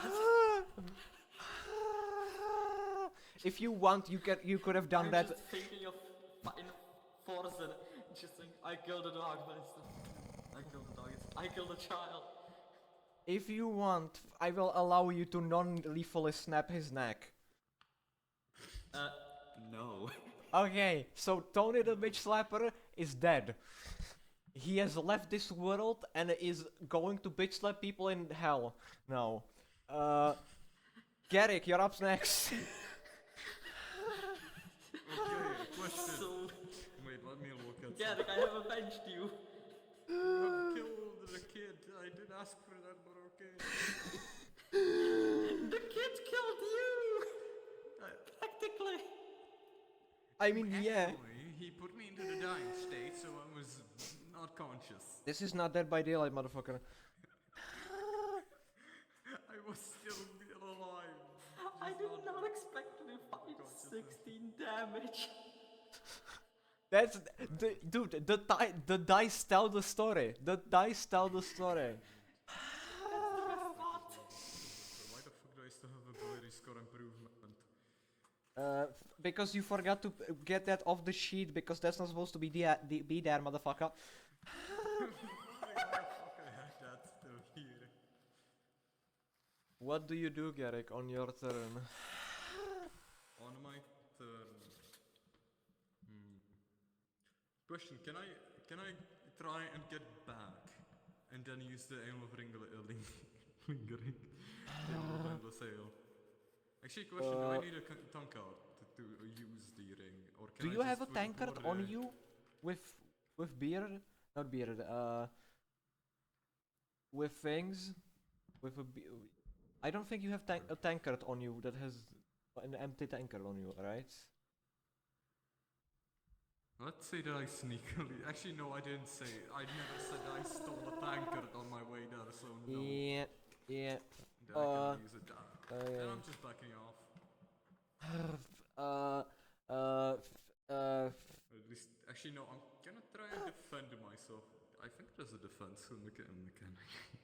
You need to take the dodge action. Okay, then I take dodge. Or bonus action if because you are a rogue, I believe you have a dodge as a bonus action and you can still attack as an action. Wait a minute. I think it was. I'm pretty sure it was uncanny. Uncanny dodge is a reaction. Actually, no, wait, fuck. I'm not sure anymore. You know what? For the sake of time, well, not for the sake of time, I'm just gonna say you have dodge as a bonus action for now, until I get proven otherwise. So, since I got the ability, I will dodge.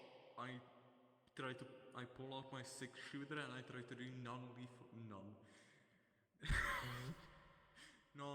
damage to. Question: is the mutant that's near the tiefling still? Actually, no. You did. Wait, was that the bitch slapper? Actually, no. I don't. Was it? Hold on. Let me set the scene again.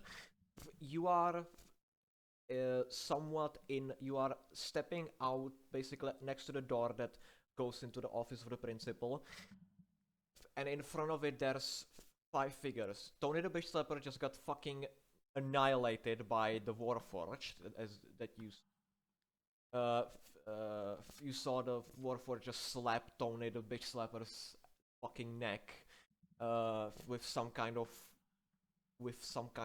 thorny vine, and there's currently 4 other mutants. 2 that are next to Charles and 2 that are next to the tiefling. Charles was right next to you, leaning against the door. He is still somewhat backed against that wall. And the tiefling is right in like 5 feet away from the door. Okay, if I remember. Okay. There's one also I believe in front of QR. There's one in front of the Warforged.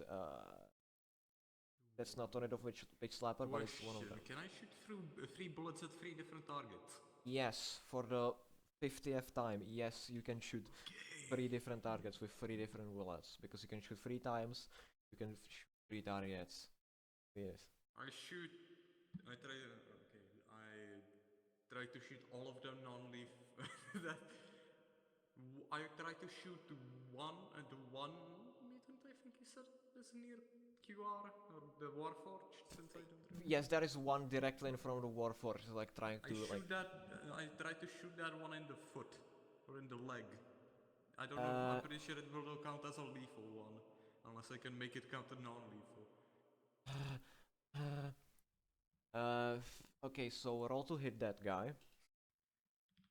Okay, let me just pull this up, and that's a nat 1. Plus for the 6 shooter. That's a 4.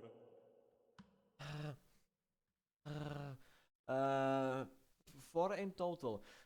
Well, uh,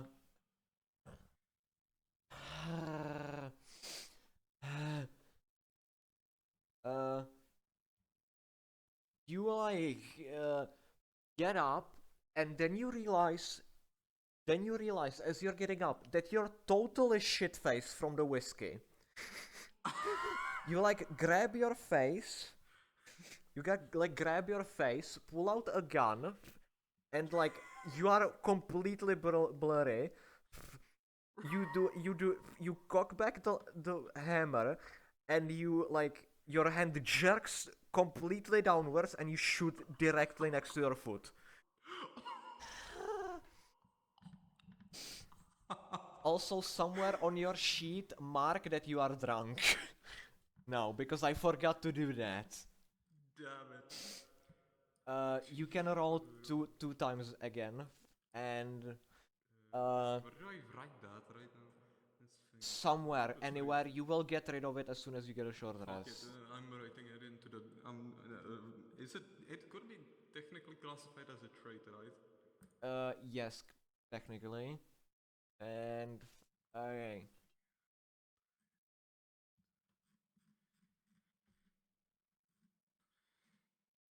Uh,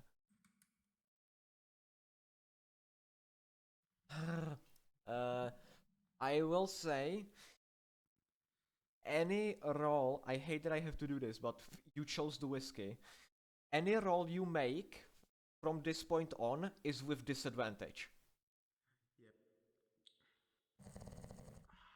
Because you are drunk. I'm drunk, yeah. I'm completely fucking fucked, which means. Wouldn't.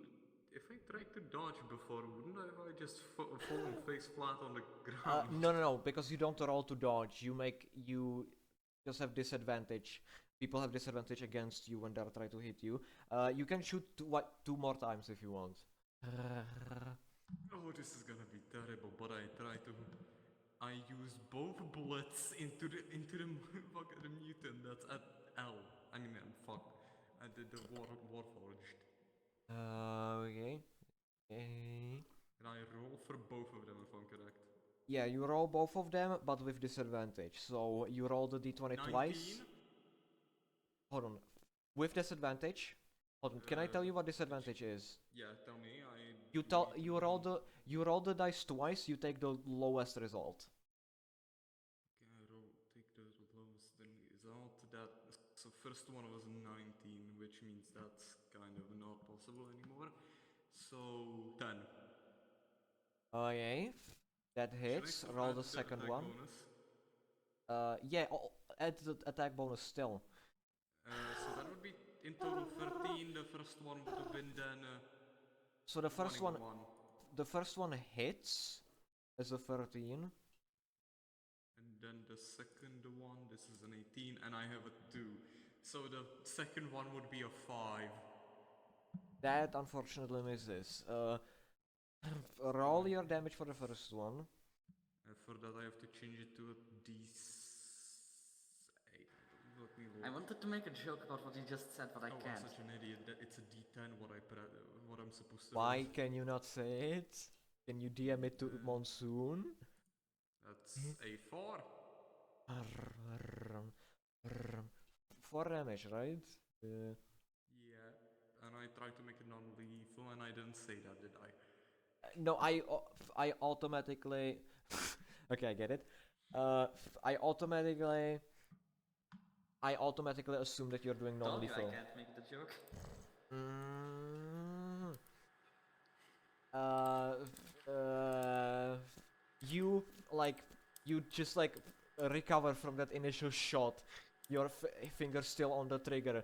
You cock back the hammer again, and you like do Also, a. I apologize for the fan noises. It doesn't matter. You like hiccup, and as you hiccup, your arm sways downwards. You hit him straight in the knee.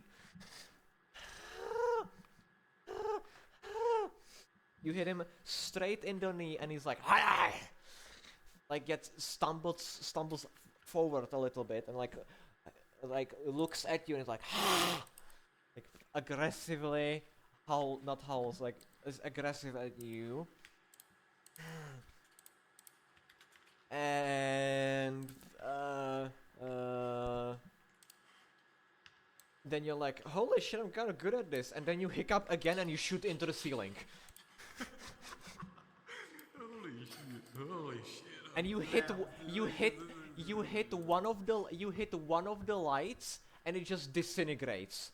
You hit one of the shadowy lights and disintegrates, and they stop spinning and turn red. Oh no. Did I just make another enemy? No. You see, as the one that you destroyed reforms, they all turn purple and pink again and start spinning again. Is that all for your turn? I'm pretty sure before I did a dodge and now I shot, so that should be all I Yeah, can do. yeah, you're, yeah. Next up is the one that's attacking Tarhosh, not Tarhosh, Charles. Well, that's a fucking 7, so it doesn't hit him. It looks at how Tornado Bitch Slapper gets freaking his neck gets snapped, and its open palm turns into a fist, and it's like keeps looking at QR, and like does a weak little like fist bump into Charles's face and does nothing.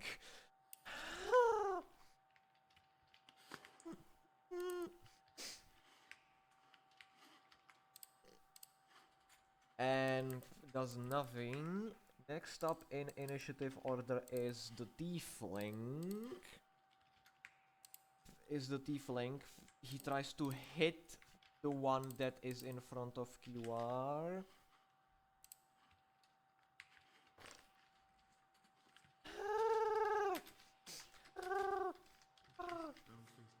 Hmm. Looked at this. He hits it, and how much damage does weapon deal? 1d8, and does great 3 damage. And the creature, as it's like the mutant like hissing at you, like growling at you, Garrick, it like doesn't notice that there is a blade that got stabbed into the other knee that you didn't shoot it in, and at this point it's has fallen and cannot move. Its movement speed is 0.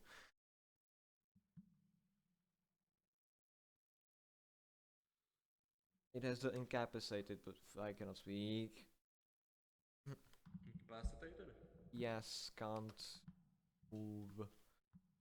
And then Hexadal, Let me see what fucking spells he has. Anyways, it's time for me to act drunk. I have to. Since I do. Okay, okay.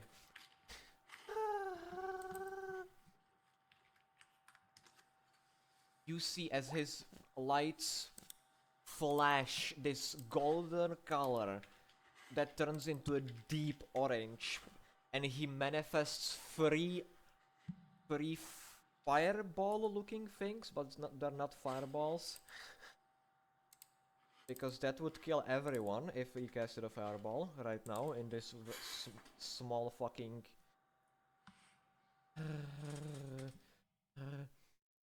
in this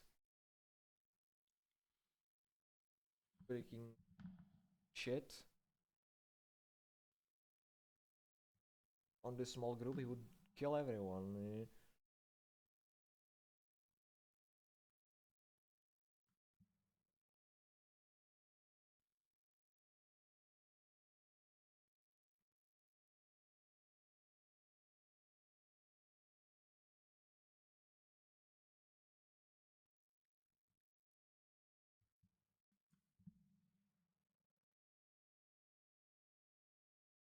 Okay, fully fucked this up.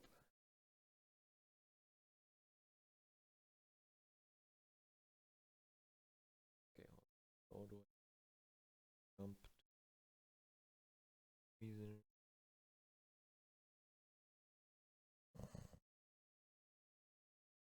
If I need spell list.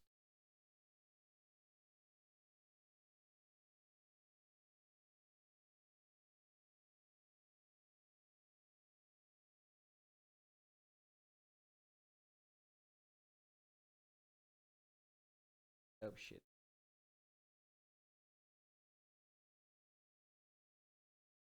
Okay, so wait, no, it's a second level spell. Fuck. Scorching Ray, there we go.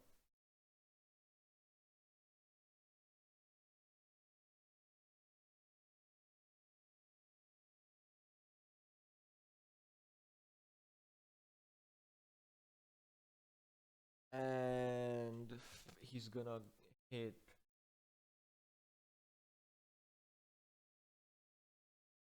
the one that cannot move. The one that cannot move, he's gonna yeah, he's gonna try to hit the one that cannot move. One. That hits. Fire.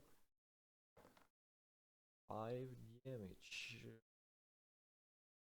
The one that is in front of QR and is immobile currently looks like it's on the brink of death. Or very freaking close. Very close.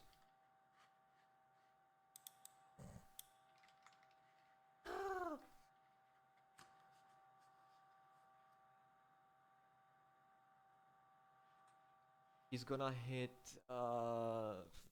which one? But I believe that's the one that's next. Yeah, that's in front of, slightly behind the tiefling. Oh shit. What's his?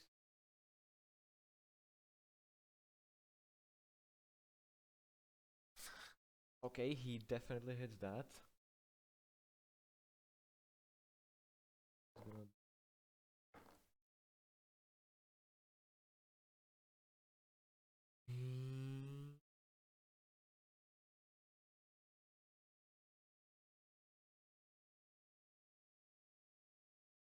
The one that he just hit again that's behind the tiefling is also looks like it's on the brink of death. And now the one that's trying to attack Tarhosh that he hit with a bow at the start of the fucking girl, right?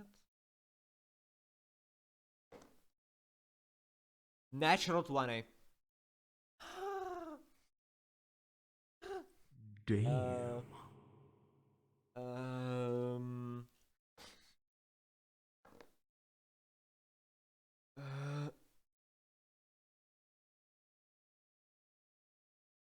on. 5 times 2. Okay, so you see as the creature that he hits, that was in front of the tiefling, as soon as he makes contact with as soon as the small fireball makes contact with the creature, it disintegrates out of existence. It straight up just ash instantly.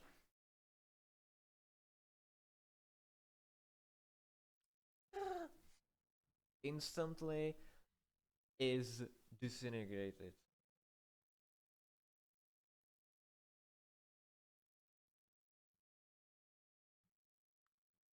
And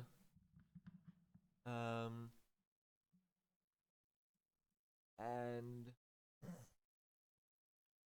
next one in initiative is the creature that cannot move, and he tries to hit you, Quint. Oh.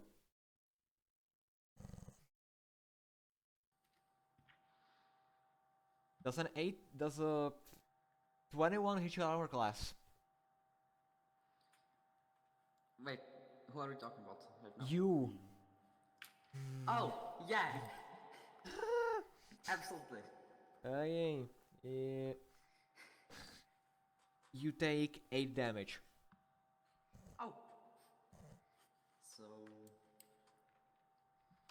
Calculator... 41 minus 8... 23. Okay.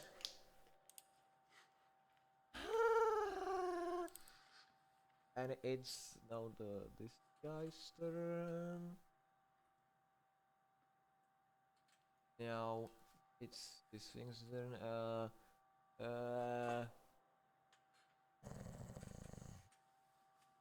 That the one that like lightly tapped, lightly bro-fisted Charles Patel tries to hit him again. It fails and does a light, slightly heavier tap, but doesn't do any damage. Back to the top of the round. It's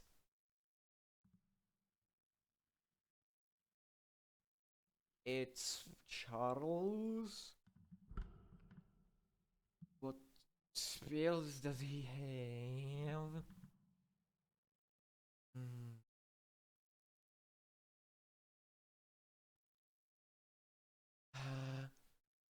I forgot that I have spells. You did not just realize you have spells. I forgot that I have a spell class, spell class. Jack. This entire time I've been using You did not just fucking... thinking, why don't I use a fucking spell?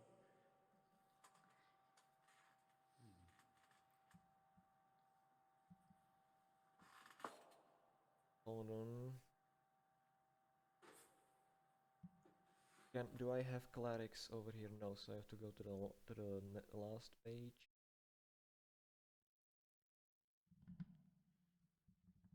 Cleric, where cleric? Jump to cleric.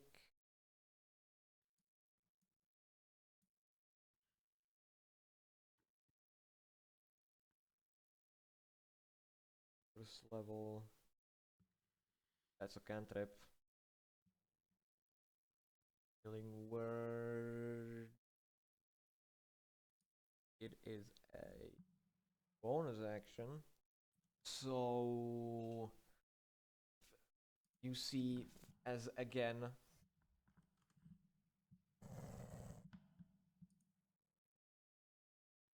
this golden light comes from freaking Charles's eyes, and he casts healing word on you, Garrick, and you heal.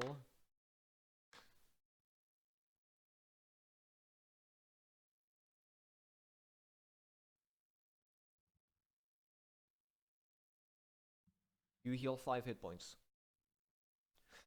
I heal 5 hit points, so Yes, I you regain 5 hit points, and then he tries to smack the thing that's been lightly tapping him with a fucking mace.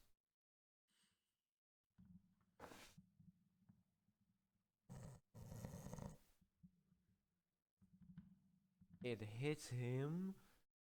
He hits. One is imagining 3 damage. And by the way, SG, we did say I used the inspiration, right? For the last thing. You have inspiration, but you haven't used it yet. Oh, I thought I used it since I did dodge and then shoot.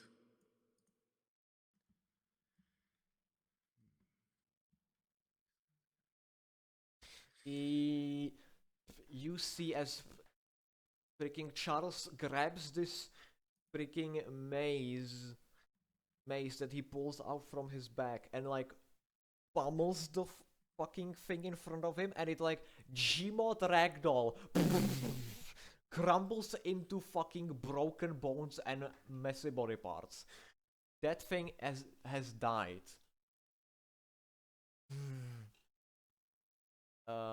Tony, the bitch slapper, isn't here, so QR, you are next. Alright.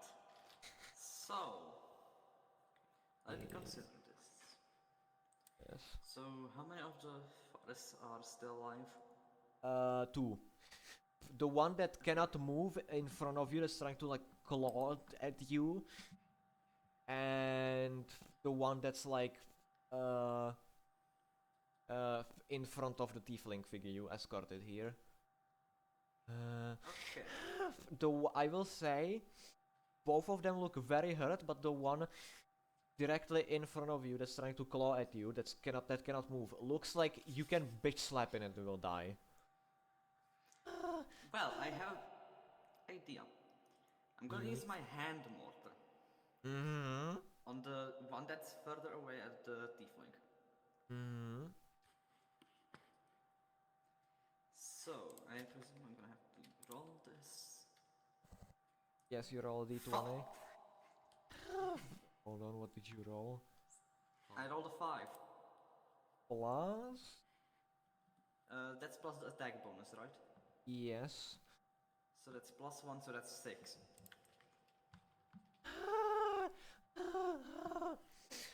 Okay, you lock and load, you freaking... You imagine that you're putting on like Cyclops shades. You lock and load, and then you notice like a butterfly flying by you, get distracted, and you like aim directly above you and fire by accident, and you hit directly the ceiling, and a bunch of books come falling upon you. You take no damage, but like a book or two falls on your face, and you are slightly humiliated. Well done. Is that all for your turn? So, let me look at this. By the way, when you used your healing words, I hope you didn't forget to burn a spell slot to... I did not. Okay, good. You have not forgotten. Well.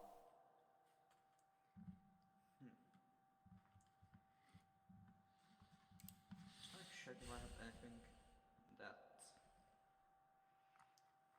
could help. But it was a normal action, right? That was an action, yes. Attack. Okay. So I should still have the bonus action. Yes, you'll have a bonus action. And the rest of your movement actually. Because you Okay. are still standing still. Well, I'd like to walk, like, further away from the freaking mutant that's close to me. Okay, this will get a slight attack of opportunity. Misses completely, 5 again. Wonderful! Uh, And let me check. He like tries to claw at you, but like cannot even move because his fucking both of his knees are fucking destroyed. Okay, what's... Hold on, can I... Mm,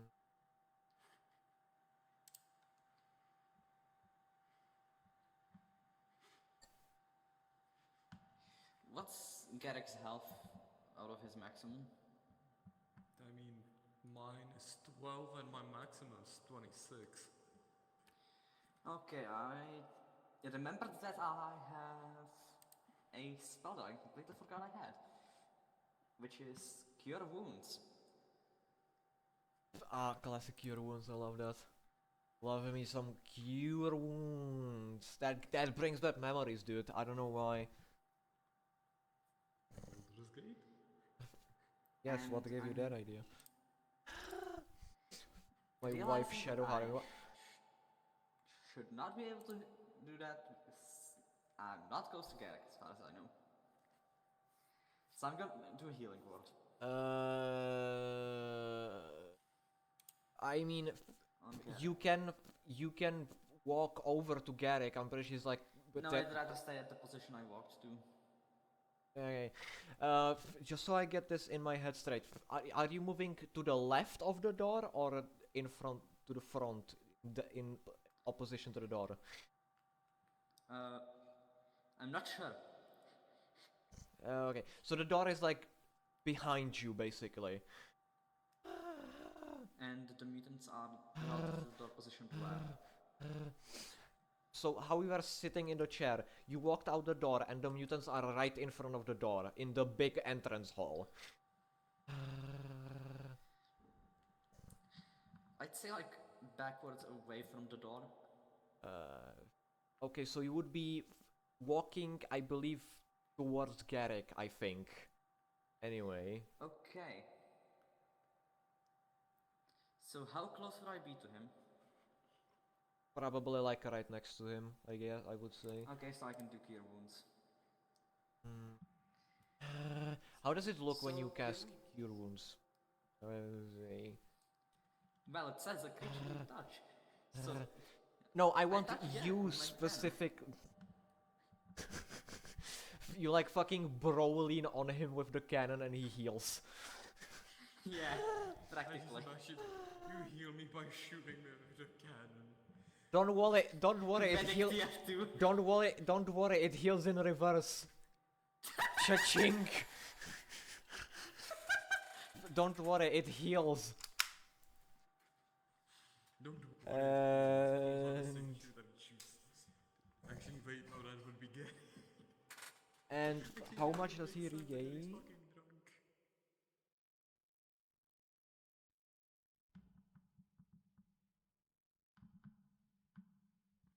Okay, I'm back. So, How much does he heal? that's You roll this a dice. 1d8 plus my spellcasting ability modifier. So that's... Well, 1d8, right? Okay, 5 plus 2. So, 7. So that's a 19 of my HP now. Very well. And I presume that will be all for your turn. Yep. Okay. Wait, hold on, I just... Wait, that's one action. Fuck. Undo. Oh, so back to Healing 11. word. Back to 11, Garrick. Or 12, whichever, whichever health you were on, basically. It's 12, I believe. Yeah, 12 because 7 plus 12 is 19. Okay. So, I guess healing word. Hmm. Which So does that's that? D4.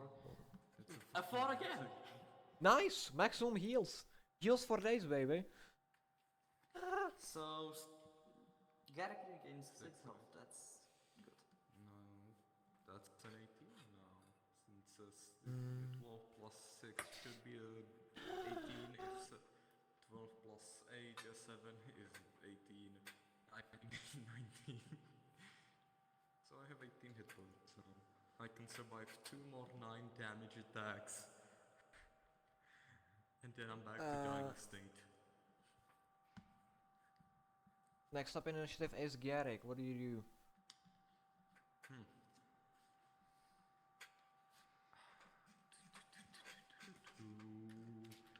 How far away am I from a mutant?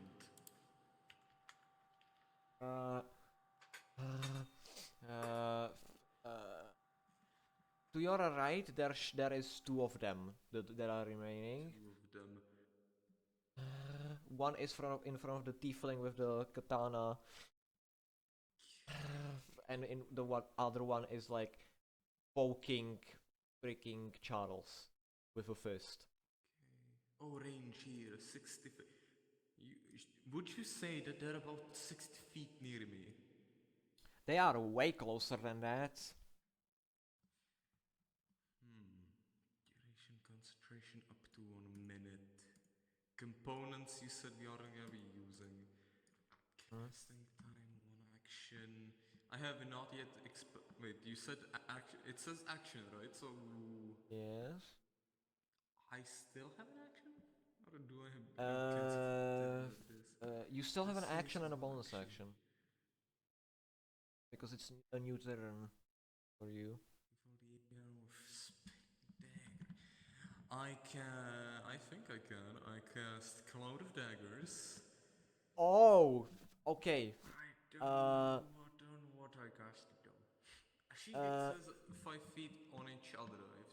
Okay, so if you can spawn it in between them so it hits both of them. Okay, so I spawn it in between both of the mutants. Okay, how does this look? How does it look when you spawn this? You feel air like concentrating into clouds. So the moist also gets pulled with it. And the clouds get into the solid shape of daggers. And they start spinning in. Wait. They can be doing whatever they want, by the way. And It doesn't have to be a tornado. They start spinning in a circle and like a tornado. Okay. Because they move in between as well. Okay. Okay. And my other action I would be to believe- just keep concentration. That's not an action. This just happens automatically. How much it deals? I believe it deals as soon as you spawn it, right? Center on a point you choose within range. So I would have to still center on a point. The point could be in the floor in between the two figures. So creature takes 44 slashing damage when it enters the spell's area for the first time on a turn or starts in its turn there. At higher levels, when you cast this spell using a spell slot of the third level or higher, the damage increases by 2d4. Okay, so roll the damage. So I roll a 4d8, 4d8, 48, 44, yes. 4d8. 4 and I said 4d4s, right? Yes. And total that's an 11. Okay. Okay, so hold on. Should I still need to roll for it like to hit? No, it immediately spawns. So immediately it works. Yes.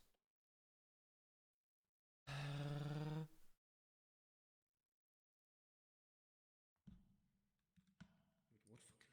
Okay, I would add Cloud of Daggers, that's a second level one. And I take one Now, correct, I can only use Cloud of Daggers. Okay. I have a singular question for you. For the first time in this campaign, how do you wanna do this? How do I do one up? Wait, I wanna do what? Both of them are dead. You get to kill them in any way you want. Let's fucking go. So the daggers keep spinning and they keep cutting them. First on their Achilles, and then the daggers stop for a second and they fly right into the guts, into the back of their heads. Okay, Virgil.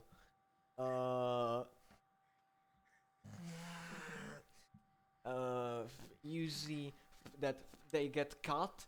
The guy that's already crawling on the ground can barely stand. Like gets like fully fucking impaled on the ground. He just like fucking dies instantly. And the guy that was poking freaking that was in front of the samurai, not samurai, it was in front of the tiefling, like hisses at him, and then immediately as they shoot in their neck, he just gets fucking yeeted to the floor, and combat is over. Thank God. Let's fucking go. And now I should get rid of my spell slot, I think. You get rid of your spell slots as soon as you cast the spell. So I'd like to do something. Yes, what you would like to do?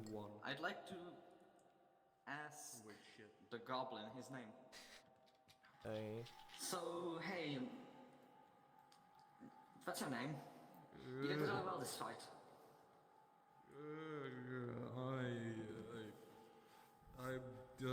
I'm getting dick.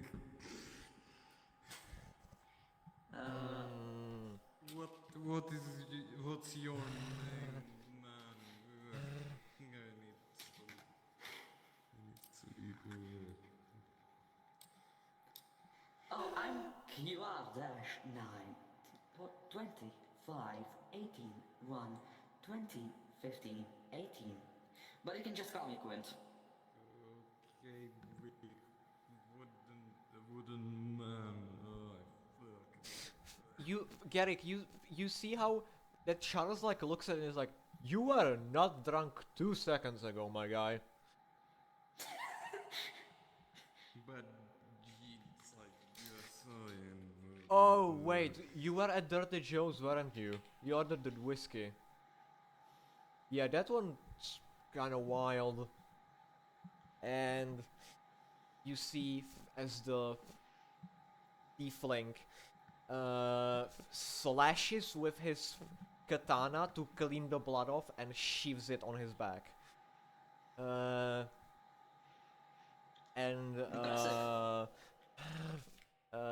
thank you. Pipes up, looks around the room, and is like, you know what? I think we should all get to know each other before some dumb shit, some fucked up shit like that happens. Sorry for my language. Trying to work on that. So, you, stranger who escorted me, you are Quint. My name is Starhosh. That goblin man, I believe his name he said was Garrick. Who are you, winged man? My name is Charles Patel. Cool. And you see as Hexadal is like grabbing at his ponytail and he's like freaking pulling at it and is like fucking, you can tell he's stressed, like he's fucking stressed, he's sweating and is like, how did they escape? How did this happen? Who is responsible for this? And does any of you do anything? Can I just fall and just go and sleep? Can I sleep? I will say that the drunkenness has already worn off. Okay. Well then, can I just do a couple push-ups? Okay, Orem. Yeah, sure, go for it.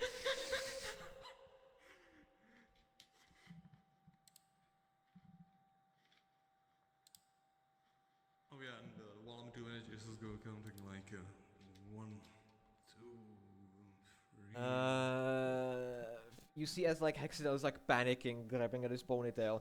He like looks up, looks at you, and is like, "What the fuck are you doing in a situation like this?" What situ- Can ask we him. just comment? There's something to. Yes, go Sure. for it.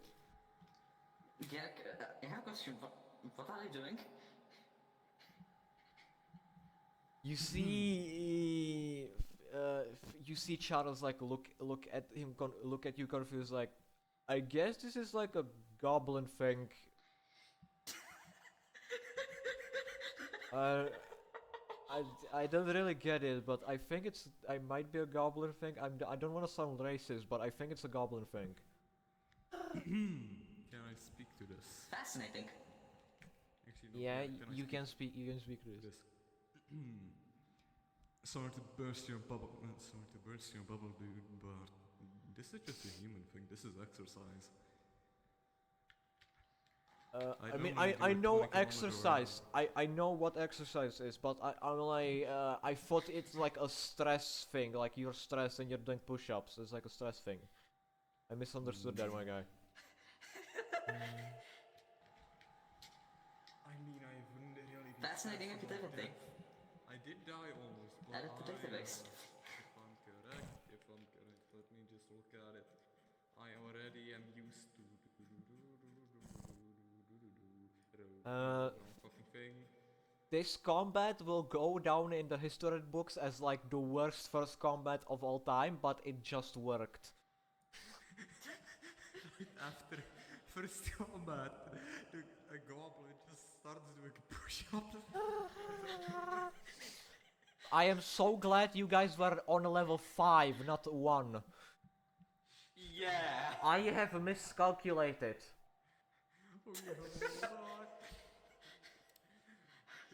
I'm glad I got so lucky with that fucking phone whip, dude. Yeah.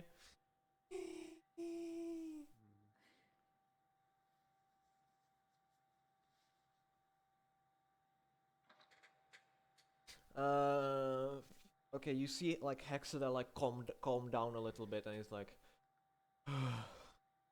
okay, I need a drink. First of all, uh, uh,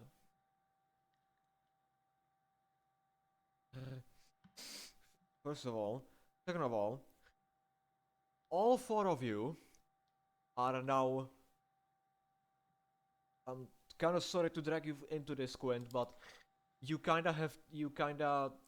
you don't have to help these fine folks, but I would appreciate it if you did, because I have never seen a Warforge use magic in my life. Don't worry, I will help. Okay.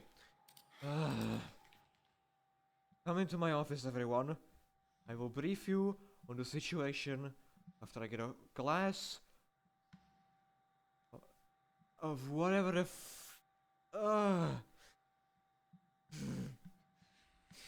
Do you all, so you all, I presume, go into Yeah. his office? Yeah, basically, I stop with the push-ups and I get up and follow everyone. Yeah. Yeah. But I do. Can I reload my gun while I'm at it? Yes, you can absolutely do that. That's. While I'm at it, I'm also gonna reload my cannon. Yes, you can do that too. Both of you roll a perception check actually, while you're doing that. Perception check. I have a Okay. plus one for it. So I got an 8, 20. That has to go back to node. and I have +2 to perception, so I have I have 10. 6. Okay, neither of you see fucking anything. Okay. Wonderful. Wait, are we blind? No, you just don't No, we turn just didn't around. Like we Good don't see enough. anything around the room. You There's just a girl didn't. in You the just room. didn't. No, you were. Doesn't matter anymore. You walk into Hexadel's office. He again locks the door normally, then telekinetically locks both of the sliding locks. Uh, goes behind his desk, opens a drawer, pulls out a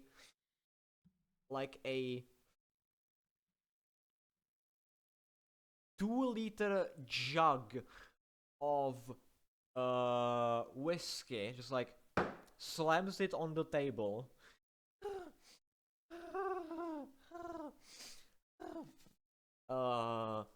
Opens the cork and just takes a huge swig. Definitely an excuse for me to take a drink as well. And he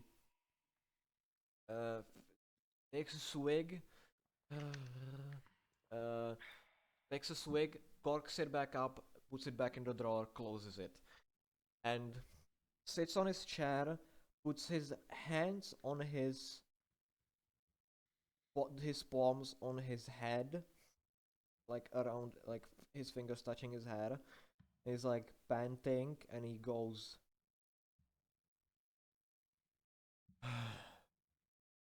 okay, as you can tell, this, what you just saw, were only 5 of the, excuse me, only 5, excuse me, the burping is not there, I'm just having a fucking,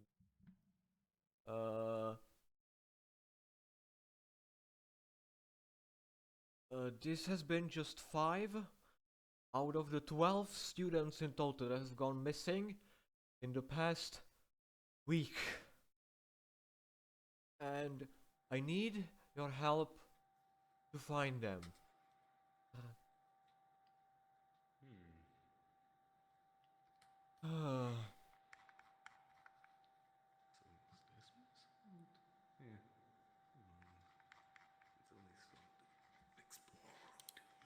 Those 5, those 5 are the only ones that have re-emerged so far, and I have no idea what the hell I'm supposed to do with this. So I called my contacts with Lilith and Noctir, and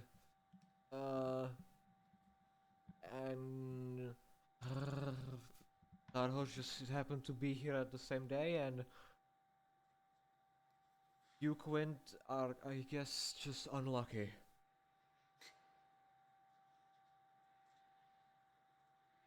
Well, stuff happens. Wait, I didn't have the voice changer. Well, stuff happens. You know what, man? I guess you're right. Was that an HLV reference just now? That was not even intentional.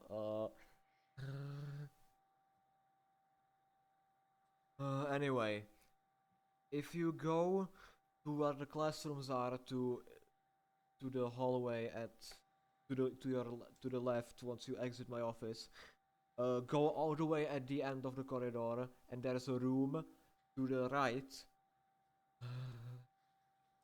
There is a wall inside of that room that's crumbling, and I have a sneaking suspicion that something is behind that, because I have heard screams from there. And if you go there, you should be able to find, hopefully, who's behind this. So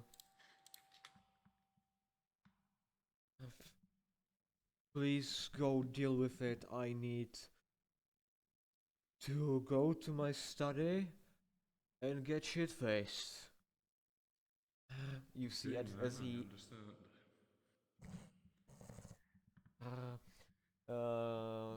see, as he opens the drawer, takes the jug, the bookshelf disintegrates into gold dust, and then when he enters the bookshelf that's behind him, golden fire appears and the bookshelf is back there. And The floor is yours, gentlemen. So, Okay, we should can like we talk take as a a fucking party rest. for a minute? Yes, Actually, yeah, we should take a rest. you can We've take. also been recording for 3.5 hours.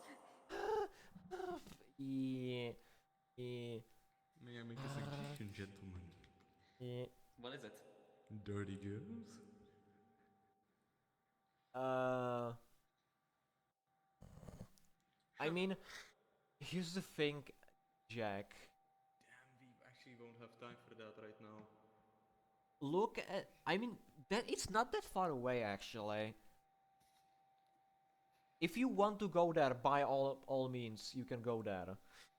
I am not. Drinks on me. Yeah. May I make a suggestion? What if we all just fucking fall asleep on the floor here? Actually, good suggestion. Good night. Short rest, you don't have to go to sleep. You can just like have Actually, yeah, a we said short rest. I want to take a long rest, honestly. Yeah, long but then rest. you'd sleep the entire day. Long rest is 8 hours or more. Yeah. You wanna a whole fucking day. You want your spell slots back that badly. Not really, but I just feel like it might be a good idea. Okay, is everyone in favor of taking a long rest? I'm in favor of taking a actually, wait, let me look at something before I say my vote. Fuck, no, that's not what I meant. I don't want to go into the the chat. Where was Suggestion, maybe we'll leave it up to a coin flip. I'm in favor. Okay, I will throw the coin. If you want, or you can throw Okay. the coin now. I have a coin. You also have a coin. Yeah. Wait, we have a coin? A coin? Yes, yes. Landed on dungeon. Okay, what do you call? I say long rest if it lands on dragons. I say Okay. short rest if it lands on dungeon. Fell off the table. Okay, long rest, I guess. Yeah! Yeah, anyways, can I use one of my drinks now? Drinks now. Yes, also restore your spell slots to maximum and your health to maximum as well. Oh, true, I need Okay. to go 26, then... I love sleeping, I sleep on the cold floor. I was mainly wanting to do it so that Jack could restore his health. And You that can I do would that fuck even on a eventually short rest, also. by the way. You can do that even on a short Oh, rest. I see. That's what your hit dice are But still. for. Yeah. Oh yeah, Alright, we have 5 of them. that's what the hit dice are for. I And also didn't. so we could at the same time restore the fucking spell slots. You said Since Yeah. someone, I don't remember who, used Revivify. Charles, he Which, still has. if I remember. He still has one spell slot on his on that. Yeah, but it's good to have Oh wait, fuck. all 2 spell slots. I mean, fair enough, because Starhosh did use the fucking steed. He burned one of his spell slots as soon as the session fucking started. So yeah. That's the wrong fucking thing. That don't save Hexadel there. So should we leave off the session here? Wait, give me just a second. We use this to feature Give me proficiency that you like. Tool do I have a... What would we consider a tool that I lack proficiency in? Any kind of tool.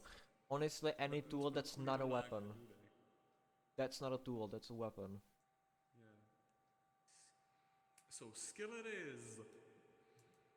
And so it says we said it's a long rest anyway, so it shouldn't really matter since it's if I oh we have to first finish. Fuck, hold on. You have to finish the long rest, but you have Yeah, then- by By the way- by now you haven't finished it. Just a now we have question. finished Do my uses of wild shape restore on a long rest? I believe so, yes. I don't think you used it at all, though. Yeah, I'm just checking. Because I kind of want to do a fine thing before we do the fine long rest. So, can I just do the thing as Gwent? Yes. By Garrick, check this out. Proceeds to wild shape into a cat. A cute little kitty. It's made of wood, but still, it's so cute. I proceed to try and pet Quint. Gwent disapproves. If you want, you can go to sleep as a fucking cat. I'm a fucking dude, actually. Okay. Hold on. How does it look when you wild shape? I wanna know.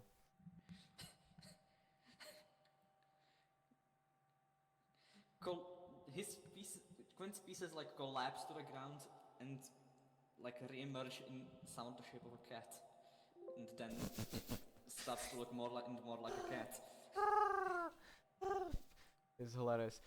You see like Tarhosh like looking at you, turning around and like seeing you collapse into a bunch of pieces and form into a canal. His like jaw drops to the floor, and he's like, "What the fuck kind of ability is that?"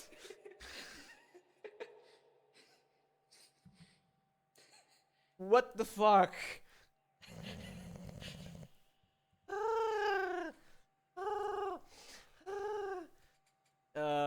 You look at Charles, and Charles is like pogging at you doing that. He's like actually like pogging, and he will roll a contested strength save against him. He will try to grapple you to pet you. Oh god! So that's a D20, right? Yes, hold on, give me a second. Don't roll yet. Yep. Don't roll yet. I closed my fucking thing for some reason, like a monkey. Actually, now that I think about it, DM, actually, Yes. you said something about finishing the long rest at some point. And do we do that next season? Ah, yes. Next season. I mean, if you want, we can do it. We can finish it next session. Okay, so I'm gonna do this Okay. next session. I should. Okay, but I do have to not forget this. Yeah. Let's roll L. Contested strength.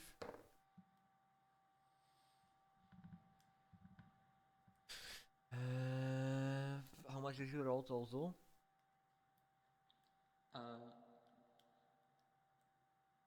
I haven't rolled yet. Then roll. Okay. Plus your strength. So that's 4. He rolled an 8 in total, so he effortlessly just bear hugs the shit out of you. He's like, "Oh, look at the little guy, I like it." And he's like holding you like a baby. Gwent silently disapproves. He's holding you like a freaking little baby. Is like rocking you back and forth. He's like poking your nose, like, and he's like just pogging the fuck out because you are a cat. It's not every day you see a warforged fucking wild shape into a cat. You get the feeling that he's pogging just because you wild shaped into a cat. That he's pogging. You see, he seems like a cat guy. And he like also into the bear hug when he's grappling you, he incorporates the wings, and you can like kind of feel them. They're very soft and gentle. He seems like a very cool, not a very cool. He's a great cool also, but he seems like a very gentle and kind soul. From just like you can tell what you can tell from what he bear hug you. And you Look at something. I wonder if I can hear them. Actually, I probably can. Maybe I can. Who knows? Quint has And- learned a new thing. Do not wild shape into a cat in front of these guys. Anyways, one thing I want to do before this ends. Yeah. Before Gag goes to sleep himself, he for a bit meditates and seems to listen to something. Something you cannot, I believe you cannot hear yourself. they would not be able to hear it. Yeah. Fascinating.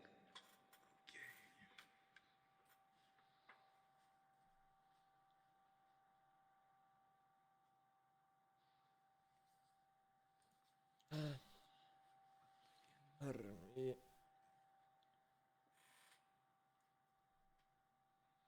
Yeah, and then Garrick himself just says, anyways, gentlemen, I am gonna sleep now. And he just goes to sleep. Quint? Floor. Hold on, did Quint manage to escape the grasp yet? Hold on, let me just prepare this.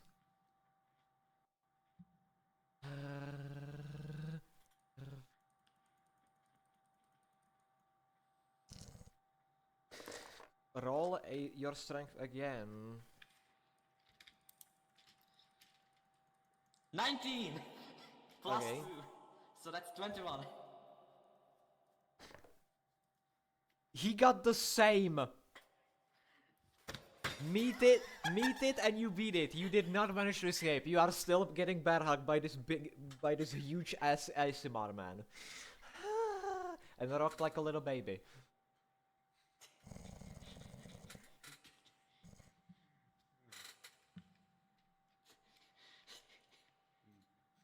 If you want, you can roll again.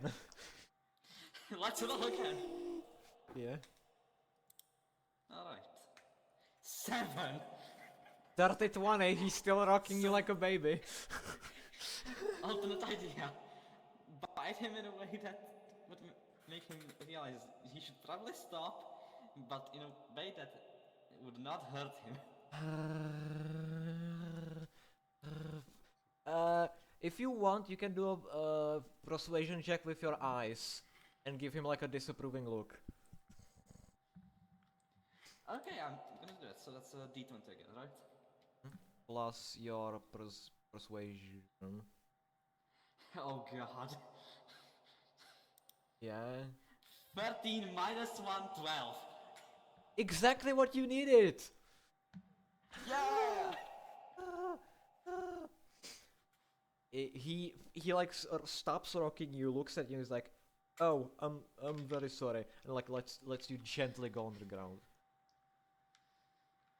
But he does as you're on the ground. He's like he pets you with his wing, gently.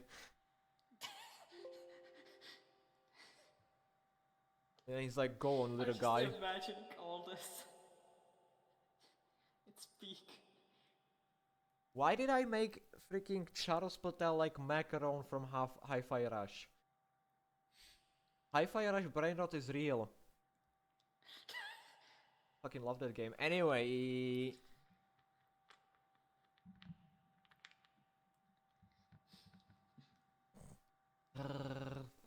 So can we go into the long rest now? You can go into the long rest already, but as you're going into the long rest, you hear from Hexadel's study like, and like, and you can clearly tell he has fallen asleep and he's probably not gonna get up until. You get the feeling that the DM doesn't want him to get up until you finish your adventure. Alright. Made me feel that the What DM did you doesn't say? want Because you lagged out completely. Until we finish what? Your adventure. Ah.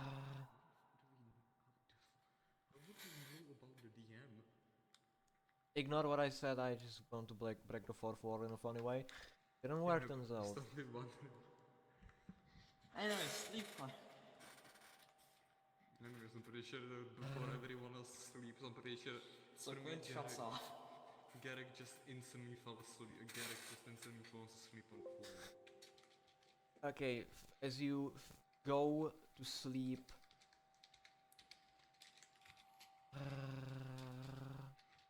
Uh, as you go to sleep, you close your eyes. Quint, you deactivate for the time being.